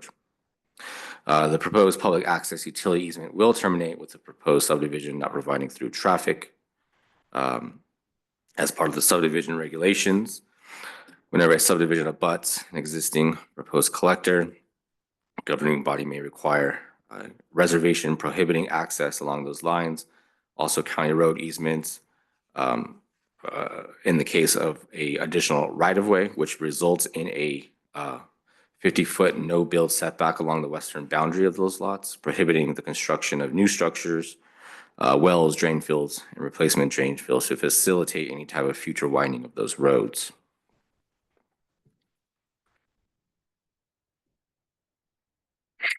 As part of the subdivision regulations, a dead-end street must include a cul-de-sac or hammerhead turnaround, which the applicant has provided a cul-de-sac. The county only accepts the dedication of full-width county road easements. So as a condition of approval, the subdivision will require the applicant to dedicate a full 60-foot wide county road easement for the proposed public access utility road easement. Another condition of approval will require public access utilities and be certified as meeting county road standards by a professional engineer and are approved by Public Works. And no subdivision shall be designated in such a way that prohibits public access by gate or any other method of obstruction on any road existing within the subdivision. And the applicant does not propose any type of gates or obstructions for use within that subdivision.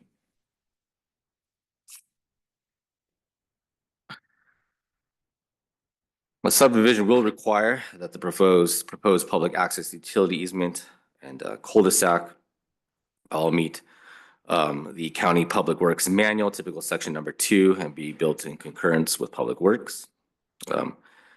Subdivision regulations regulate existing trees and vegetation.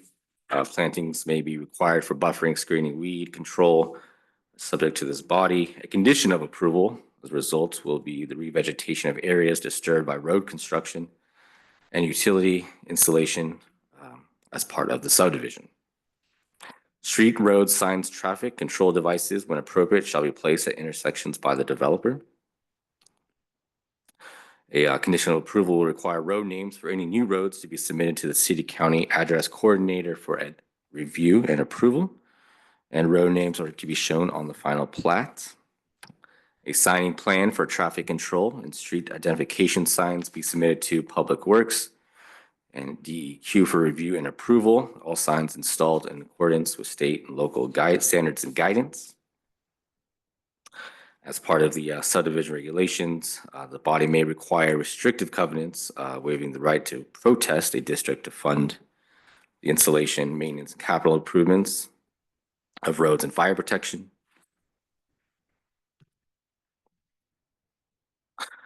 And those are the findings of facts under roads and traffic.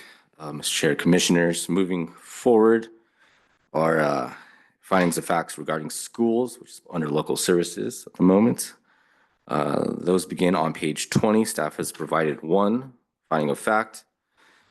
The proposed subdivision is located within the Helena School District, served by Jim Darcy Elementary, C.R. Anderson, Capitol High. At the moment, there are no known capacity restraints. The impacts to the proposed 5-lot subdivision are not anticipated to significantly impact Helena School District as a whole. As a result, no conditions of approval under to mitigate those impacts on our schools. The next finding of fact is emergency services. Under local services, which again starts on page 20, staff has provided 10 findings of fact. Number 1, all subdivisions shall be planned, designed, constructed to maintain compliance with fire protection standards, as we've been previously discussing, as that's lined out in Appendix K. Fire protection options for new subdivisions are grouped into 2 categories, Class 1 and Class 2. The determination of what class the subdivision would fall under is based on the density of the subdivision. Class 2 subdivisions are based on subdivisions less than 20 lots with a density of 1 to 4.9 acres per dwelling unit. As we've been discussing throughout this presentation and the previous one, the applicant has requested a variance to Appendix K, Section 18-4.64, which requires that offsite system to be located no longer than one county road. That variance was backed up under a letter from David Hamilton, the fire chief of West Valley, his support of that variance. An additional variance underneath that review criteria, as we mentioned previously, is Appendix K, Section 18-4.65, which requires the fire protection authority not to have to cross an arterial or major collector. That variance to be granted, this applicant wishes to satisfy that requirement of the Appendix K fire protection system underneath this review criteria. The application submitted indicates that fire protection system can produce in excess of 750 gallons per minute for 2 hours at 20 PSI. Using the off-site water system does not diminish the fire protection provided by other subdivisions which are serviced by. The proposed system currently serves a total of 102 single-family lots within the Frontier Village, Buckboard Meadows, and Garden Valley developments. With the addition of the 5 lots of the proposed subdivision, it would appear that this system would meet or not diminish the other fire protection systems for those other subdivisions. As part of the requirements under fire protection, certification from an engineer licensed by the state of Montana that the fire protection supplies serving the subdivision would comply with the requirements of the approval. A letter from the Fire Protection Authority stating that it has been inspected and tested as part of the condition of approval. Additionally, within this section, address assignments for each lot must be obtained prior to final plat as it results to fire protection. Additionally, the subdivider shall establish, as mentioned previously, an RID for the maintenance of the off-site water supply system. As previously mentioned, one already exists, the Frontier Village Estates Fire Rural Improvement District, number 2016-4, funds the maintenance of that system. And for those other subdivisions, Buckboard Meadows and Garden Valley, as would be required, the applicant would be required to join the Frontier Village Fire Rural Improvement District. Continuing on within this category, a vegetation management plan will be prepared for the property as a requirement of the subdivision regulations. A copy of that plan will be filed with the clerk and recorder upon final approval of the subdivision, and a restrictive covenant will be placed on the development to inform property owners that a vegetation management plan exists and where it can be located. Additionally, the Lewis and Clark County Sheriff Department will provide law enforcement services for the proposed subdivision. Emergency medical and ambulance services are provided by St. Pete's Hospital for the proposed subdivision. And as mentioned previously, fire protection is currently provided by West Valley Fire District. So that concludes my section under local services for emergency services. The next is findings of fact regarding parkland, which is still under local services. Staff has provided one finding of fact starting on page 24 of the staff report.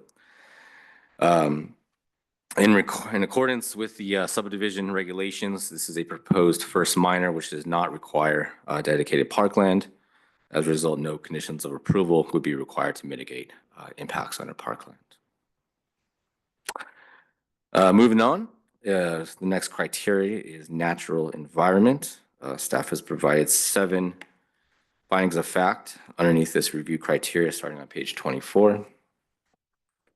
The subject property is viewed to be level and provides good building sites that will minimize the flow of stormwater, therefore minimizing soil erosion that could occur during the construction of homes and structures and associated infrastructure that could negatively affect the natural environment.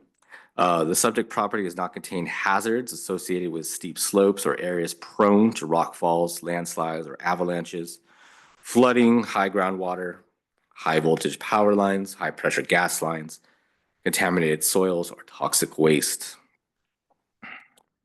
There are no known geological hazards on this property that have a very gradual slope to the east of the property. There are no tree or plant species of concern. The Water Quality Protection District provided comments indicating water quality concerns regarding nitrate, which is a common contaminant in the Helena Valley due to numerous potential sources, such as septic systems, agricultural products. Residential water quality data submitted to the Water Quality Protection District indicates elevated nitrate concentrations to the east of the development near Applegate Road. Local and surrounding land uses, past and present uses can lead to elevated concentrations in groundwater. Now, the Water Quality Protection District recommends, as part of their comment, that future property owners test for nitrates on an annual basis. The Water Protection District has quality test kits for nitrates, and a condition of approval will be placed on the project, providing notice to the future property owners that wells should be tested for nitrates on an annual basis.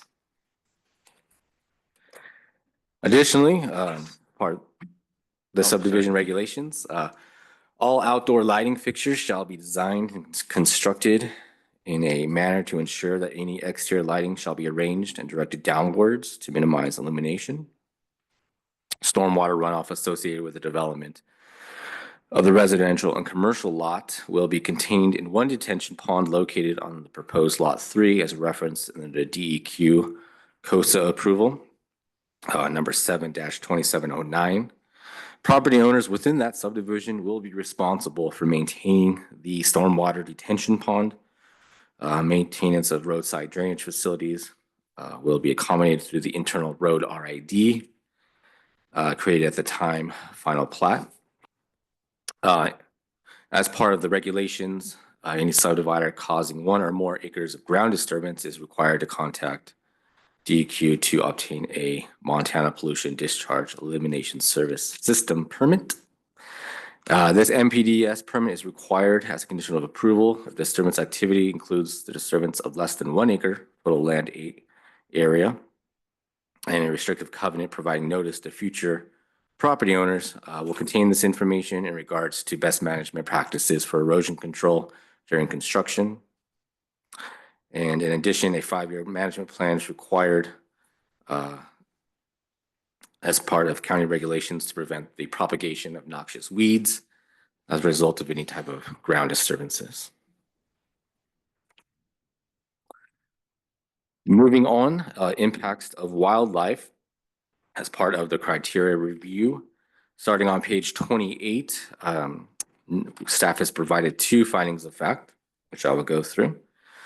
It states within the subdivision regulations and is recommended the use of native vegetation, acknowledge certain plant species relative to attractiveness to wildlife when revegetating an area to stabilize a slope after grading.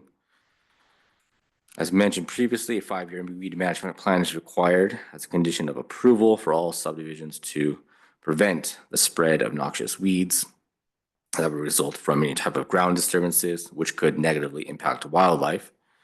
Additionally, a covenant will be placed providing information to future property owners that the property should be maintained in a weed-free manner. To the north, south, and east are developed parcels with residential and commercial uses. The proposed subdivision will remove 6.7 acres that could potentially be utilized by wildlife. The proposed subdivision, though, will have minimal impact on wildlife. However, future property owners will be notified via a covenant that Montana Fish, Wildlife, and Parks can provide additional information on fencing standards and about living with wildlife in general. Moving on to wildlife habitat as a criteria for review for impacts. Staff has provided 2 findings of fact, which begin on page 29. Again, as mentioned previously, to the north, south, and east are developed parcels with residential and commercial uses. The proposed subdivision is removing 6.7 acres that could potentially be utilized by wildlife habitat due to the nearby existence of development and commercial uses. The proposed subdivision will have minimal impact on wildlife. However, future property owners will be notified via covenant. They can contact FWP for information on providing fencing standards and living with wildlife and wildlife habitat in general.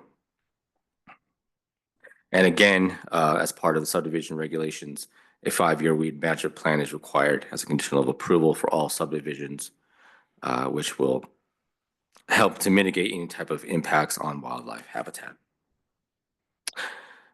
Moving on to impacts on public health and safety, staff has provided 2 findings of fact, essentially start on page 30, which I will go through. The proposed subdivision is within 0.2 miles of a fault line within the Helena Valley. All new buildings in Lewis and Clark County are required to meet the Uniform Building Code, which classifies this area as seismic zone 3. a covenant notifying homeowners to construct to seismic building codes will be required. No seismic rock falls or slides, land, mud, or snow slides, steep slopes, or unstable or expansive soils conditions are present within or near the project area.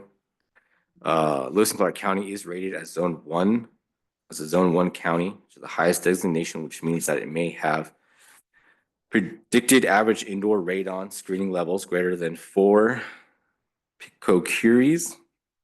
A condition of approval shall require a covenant providing notice of design alternatives in regards to radon. According to Tri-County Community Wildfire Protection Plan, the property has a low fuel hazard rating.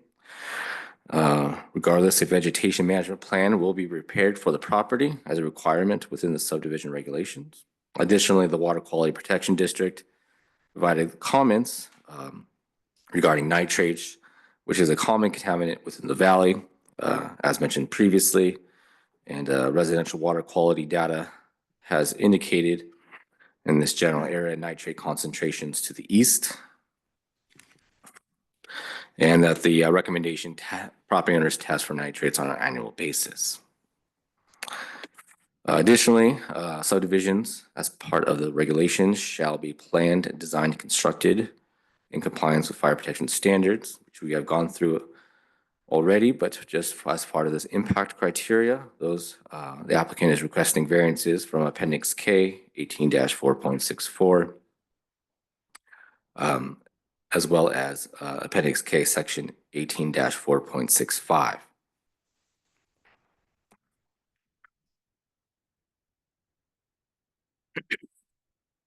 I will note in underneath this review criteria that a condition of approval will require the subdivider to provide certification from an engineer stating that any existing, new, or improved fire protection systems serving the county shall comply with requirements of this approval, and that the subdivider will have written permission from the fire protection authority having jurisdiction has inspected and tested the fire protection system.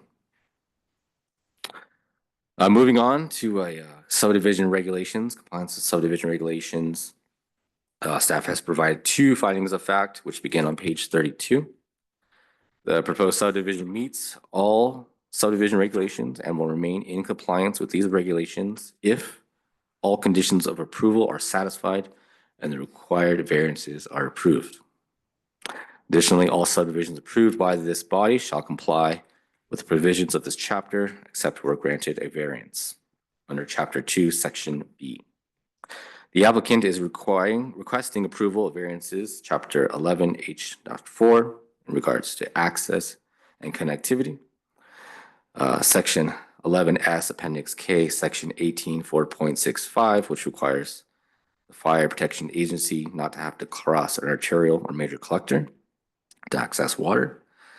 And the third one being Appendix K, Section 18-4.64, which requires the utilization of an off-site water supply system no longer than one county road. The next review criteria is compliance with survey requirements. Staff has provided 1 finding of fact, starting on page 33. Land survey and plat completed by a registered land surveyor in the state of Montana will need to be prepared. A review of the plat by the county planning department, survey review committee, and examining land survey at the time, and the final plat application will be reviewed by the planning department will ensure that those plat conforms to all conditions of approval, plat rules, and regulations. The next review criteria is the provision of easements within and to the proposed subdivision for the location and installment of any planned utilities. Staff has provided 1 finding of fact, which begins on page 34. Utility easements will have to be shown and described on the plat in accordance with the subdivision regulations and in consultation with the utility providers, where utilities are to be installed and where necessary or future extensions of service. And the next review criteria, the provision of legal and physical access to each parcel within the proposed subdivision. Staff has provided 2 findings of fact beginning on page 34. First, all subdivisions must provide legal and physical access to each parcel within the subdivision. Legal and physical access to all lots will be provided proposed county road easement. A no access restriction will be placed along Green Meadow Drive on proposed lots 1 and 5 to ensure access to those lots is obtained from the internal subdivision road rather than Green Meadow Drive. All roads within the subdivision will be dedicated as county road easements as shown on the final plat. And any property accessing a county or public road must have an approach permit. As a result, a condition of approval will be that the proposed subdivision will require the applicant to obtain approach permits from MDT to access Green Meadow and a restrictive covenant notifying property owners that they will need to receive an approach permit from County Public Works Department to access their lots. Mr. Chair, Commissioners, it looks like I've summarized and described the impact criteria, the 11 impact criteria that are reviewed underneath the subdivision. Thank you, Mr. Gonzalez. Comments, questions about the findings? We have a motion and a second on the table related to the findings. Commissioners, any discussion about findings at this point? Mr. Gonzalez, thank you for going through those for us and with us. One comment, and we can talk about this when we go through the conclusions, is that you discussed a lot of notices and a lot of making the not only the applicant but future homeowners or property owners aware of everything from radon to best practices in some cases for fencing or whatever else it might be. So we'll discuss those a little bit in the conditions, but I think it's really important that we just talk about that in the sense that we give a lot of notices related to the current condition or situation on the ground. What might people expect as they are going to be living in and spending time on those properties? Commissioners, any other findings jump out for you? I think that we discussed quite a bit related to the variances in terms of fire protection and public comment. We had public comment related mostly to water, wastewater, and the impacts of the fire related issues that we've already discussed. Anything further? I believe that the concerns that came up in public comment are pretty well explained and dealt with here. Okay, so there's a motion and a second on the table to approve the findings of facts as recommended by staff. Mr. McNally, do you have something else that you wanted to? Mr. Chair, Commissioners, just noted while Mr. Gonzalez was reviewing these findings for you, on finding number 11 on page 16 under local services, roads and traffic, on page 16, finding 11 indicates that a condition of approval will require the proposed hammerhead turnaround on the proposed public access and utilities to meet the design and construction standards of the Public Works Manual. The applicant is proposing a cul-de-sac at this location, so it's just a error in our report there that I wanted to note for you.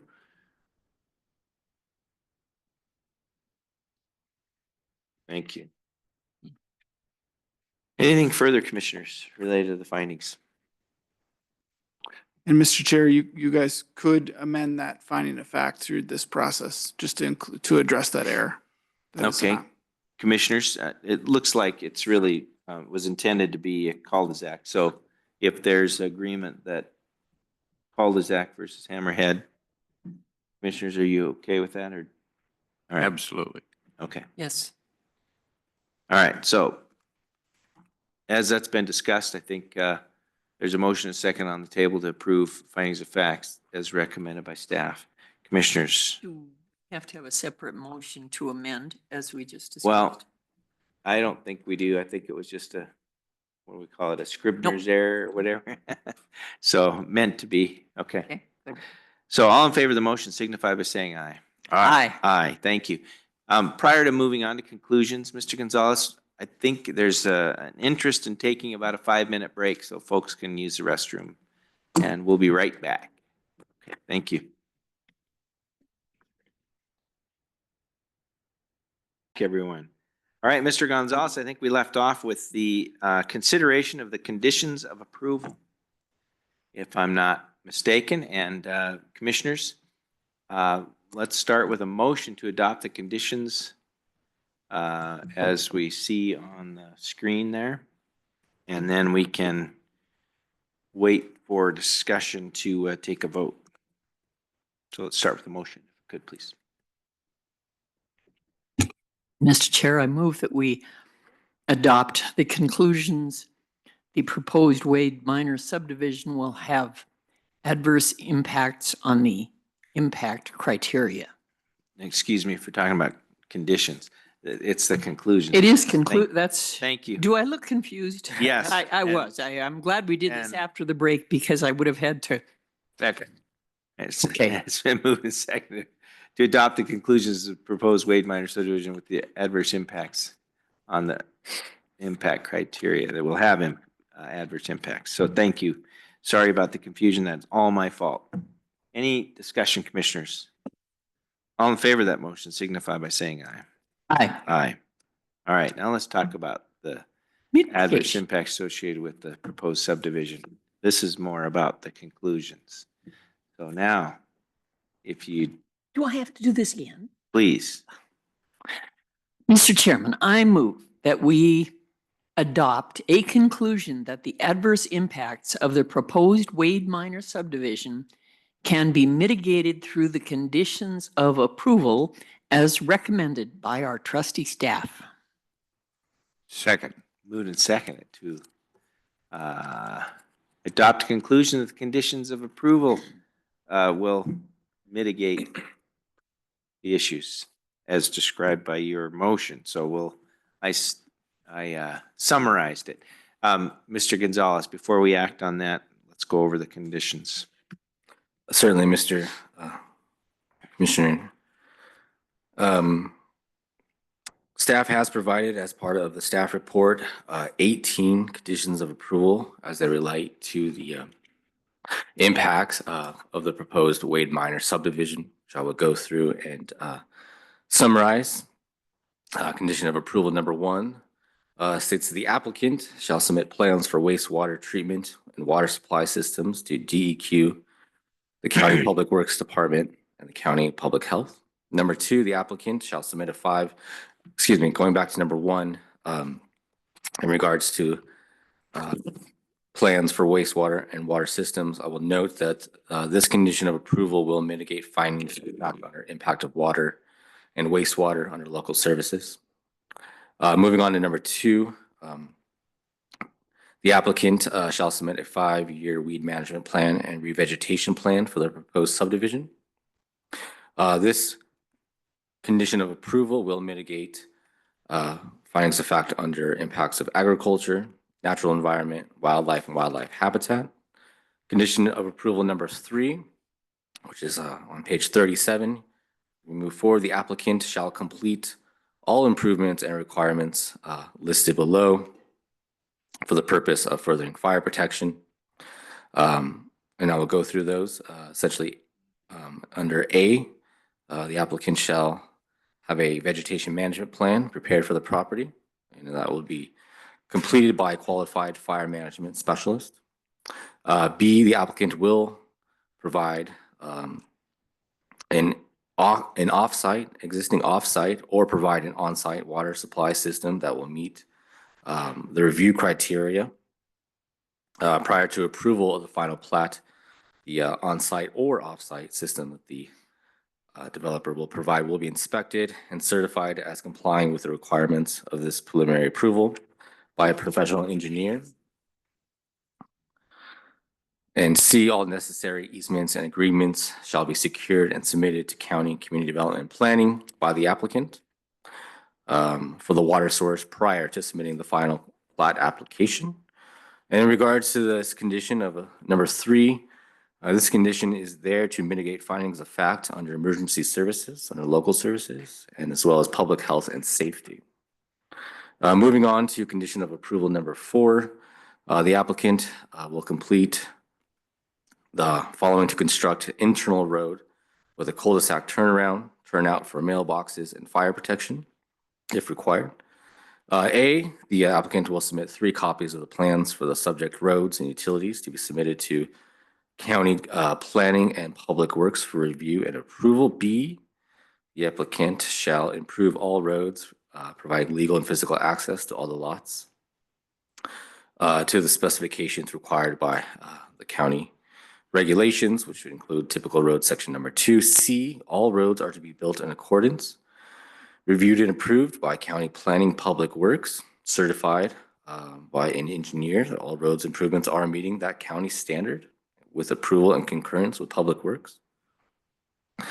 And to note, condition of approval number 4 will mitigate the impacts of the project under impacts of utilities, mail delivery, impacts of roads and traffic, local services, as well as provisions of legal and physical access to each parcel.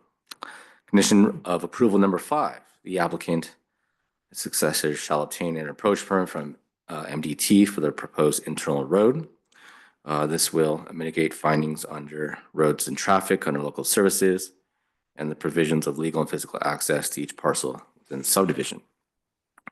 Conditions of approval number 6, the applicant shall have plans for the location and installation of a mailbox units, which will be reviewed and approved by United States Postal Service prior to installation. This condition will mitigate findings of fact under mail delivery under local services. Condition of approval number 7, the applicant will have a final plat subdivision prepared in accordance with the applicable state survey requirements and the county regulations. We have listed A through G, which I will briefly describe, but they will include showing access or existing access and utility easements adjacent to the subject property, adjacent to proposed county road, public access utility easements, mailboxes, easements, no access restriction along Green Meadow Drive for the exception of access for the internal access road, a 50-foot no-build setback from the western boundary of the subdivision, stormwater detention pond easement, easements for fire protection, access and maintenance. Now, commissioners, condition of approval number 7 will mitigate the impacts on mail delivery, utilities, roads and traffic, emergency services under local services, natural environment, compliance with survey requirements, provisions of easements within and to the proposed subdivision for location and installation of utilities, as well as provision of legal and physical access to each parcel within the proposed subdivision. Looking at condition of approval number 8, which begins on page 39, staff has provided 21 covenants as part of the final plat approval that the applicant will provide. Now, Mr. Chair and Commissioners, condition of approval number 8 will be referenced on the plat. Those 21 covenants will give notice to future property owners regarding and referencing many of the review criteria coming out of the findings of fact, including the impacts to agriculture, water, wastewater, roads, wildlife habitat, emergency services, and natural environment. Now, these covenants are part of the conditions of approval to inform future property owners regarding those impacts and possible actions and information to continue to mitigate against the impacts of the subdivision. And I'm happy to highlight a few, or we can go through them individually if this commission prefers, but Highlighting a few might be appropriate. I don't know that we need to go through everyone. We discussed them as we went through the findings as well, several of them. But go ahead.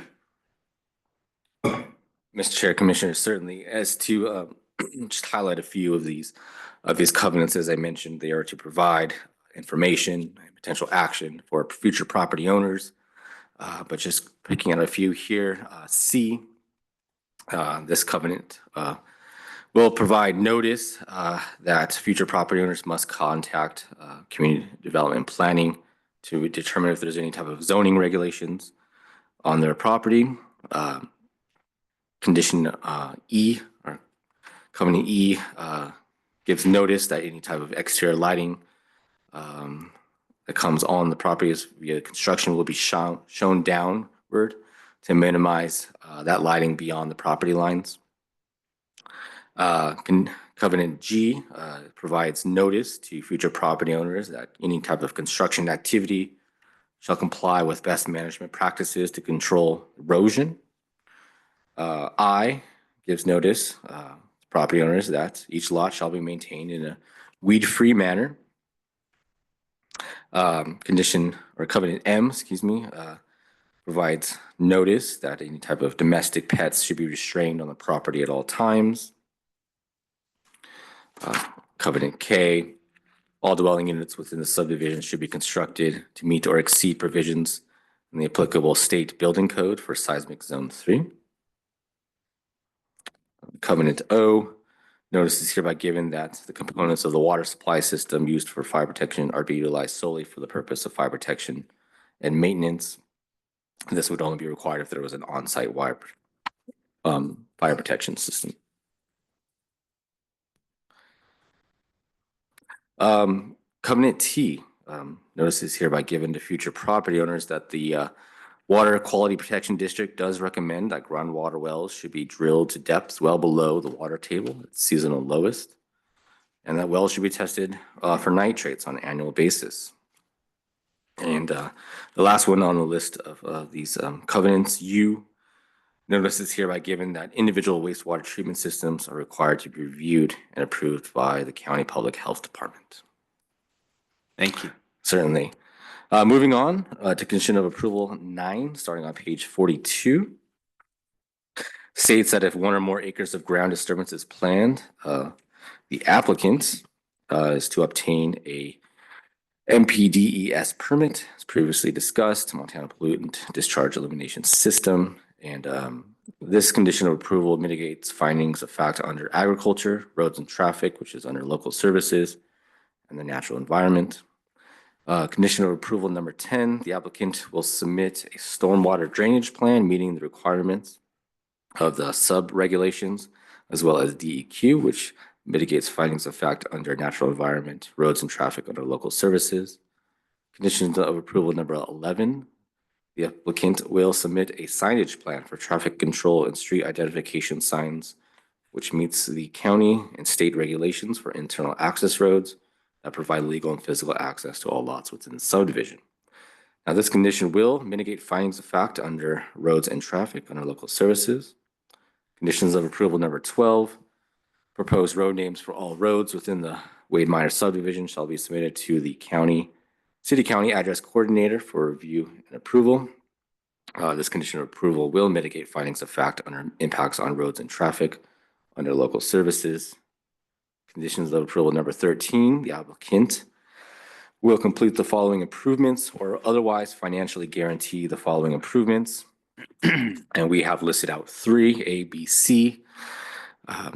Necessary improvements related to stormwater and drainage plan, the MPDES permit, vegetation management plan, weed management plan, mail delivery facilities, and utilities abutting and available to each lot. So generally speaking, this condition of approval informs that these items can be financially guaranteed. And this condition of approval would mitigate findings of fact under impacts to agriculture, mail delivery, utilities under local services, and impacts to the natural environment. Now looking at condition number 14, beginning on page 44, the applicant will create a request to create a rural improvement district to address the maintenance, preservation, and repair of the internal road network within the subdivision, which would mitigate findings of fact under roads and traffic under local services. Condition of approval number 15 states the applicant will create or amend a rural improvement district for the maintenance, preservation, and repair of the fire protection system. This condition of approval would mitigate findings of fact under emergency services, which is under local services. Condition of approval number 16, the applicant shall apply for address assignments with the City County Address Coordinator, mitigating findings of fact under emergency services under local services. Condition of approval number 17, the applicant shall provide proof that all real property taxes and special assessment assessed and levied on the property are paid for the current tax year, including any past delinquencies. And B, provide documentation showing that the applicant is the lawful owner of the property with the apparent authority to subdivide the same, and showing the names of any lien holders or claimants of record. And condition of approval number 17 would mitigate findings of fact under the subdivision regulations and compliance with the subdivision regulations. Final condition of approval is number 18, and it states that the approval of this application shall be enforced for 3 calendar years. At the end of this approval period, the Board of County Commissioners may, at the request of the applicant, extend its approval. And that condition of approval would mitigate findings of fact under compliance with subdivision regulations. And that concludes the 18 conditions of approval. Thank you, Mr. Gonzalez. Questions or comments about the conditions, commissioners? Please. I'd like to I wanted to make sure I understood. So and I'm sure everybody else knows this because we approved this on a preliminary basis, and the preliminary length of time is 3 years. And the reason we have to wait 3 years is to make sure Mr. Smith complies with all of these. Could you kind of do a better job of explaining that for me? Certainly, Mr. Chair, Commissioners, the conditions of approval are approved at the time of preliminary approval of the subdivision application. So the 3 years gives the applicant an opportunity to go through and complete all of those conditions of approval. And when they have finished those conditions of approval, then the applicant would submit a final plat application, which essentially illustrates that they have actually met all of those conditions that this commission has approved through that preliminary approval in order to officially create the actual subdivision of property. My confusion comes from a subdivision application that was issued many years before I came onto this commission, and we continue to receive petitions to give him, another year, another 6 months or whatever. So I'm very pleased to see that this 3-year window is available for our developers. That other subdivision, of course, was not done under the direction of Mr. Smith. It was someone less responsible than he. That's all. Thank you. So, Commissioner, that is a standard time of completion of their preliminary plat, and typically folks get it done within that time. But if there are circumstances that would lead to us considering an extension at that time, they can come and ask for an extension if for some reason something happened that there is a need. And then some are, as you pointed out, much more acceptable than others in terms of their reasons for needing an extension. But after we approve this, if we approve this, then we are, in my mind, again, this is just me speaking, but we are a partner and we want to see this project completed. So we will do everything we can to assist or work with Mr. Smith or anyone else to try and get the project done and move on. So other questions about the conditions of approval? We do have a motion and a second on the floor to approve these conditions. Anything further? All in favor of that motion signify by saying aye. Aye. Aye. Thank you. What we have left is the overall subdivision application motion that we put out there on the floor at the outset. I just want to make sure with the motioner and the seconder that we're including the approval of all of the variance requests as we have done. And Absolutely. in addition to the approval of the findings of fact and conditions of approval. We're all okay with that? Okay. Yes, sir. So we have a motion and a second on the floor to approve the preliminary plat application for Wade Minor Subdivision and the variance requests. Is there any further discussion, commissioners? No? Mr. Gonzalez, I just want to thank you for your work and for putting this together for us. And Mr. Smith, we wish you the best on your endeavor. Thank you, Mr. McNally, and to our team over here, thank you very much. I just like to add, I hope that Mr. Smith makes a little money on this endeavor and provides some more opportunity for housing in our community. Thank you. I'll second that. All right, Mr. please. Mr. Chair, just to clarify some of your language here, the original motion was to conditionally approve the project. Yes, to conditionally approve. Thank you very much. So that word still is in there. Thanks. Great, thank you. All right. Commissioners, all in favor of the motion signify by saying aye. Aye. Aye. All right. We got through it. It's always messy, but we got through it. And thank you, commissioners. Appreciate that. Well, We have one more. we have to move on to the next item on our agenda, which is board appointments. I'll turn it over to you, Mr. Baltz. Thank you, Mr. Chair and Commissioners. This is item number 6 on the agenda. It's for the Lewis and Clark Library Board, just one item. You have the backup memo that Brandy Spangler prepares on these items, so I'll read it into the record. The candidate you'll be discussing meets the qualifications for consideration of the board. Lewis and Clark County Library Board. Judy Meadows applied for a second term on the board that will expire December 31, 2029. There were no other applicants. The city appointed her for the joint position during their regular city commission meeting held on December 9, 2024. Action staff recommends that the commissioners consider the candidate for the joint position on the Lewis and Clark Library Board to a term that will expire December 31, 2029. Thank you, commissioners. Thank you, Mr. Baltz. Any questions, commissioners? How about public comment on this item? Any public comment? All right, hearing none, is there a motion, please? Mr. Chairman, I would move to approve Judy Meadows for a second term on the library board. Second. Moved and seconded to approve Judy Meadows as to the library board as presented. Further discussion. All in favor of the motion signify by saying aye. Aye. Aye. Thank you very much. Thank you, Mr. Baltz. We're at that time in our meeting where we will take public comment on any item that is under the jurisdiction of the commission, but not on today's agenda. Any public comment? Any public comment? Seeing no public come forward, commissioners, thank you. We will stand adjourned.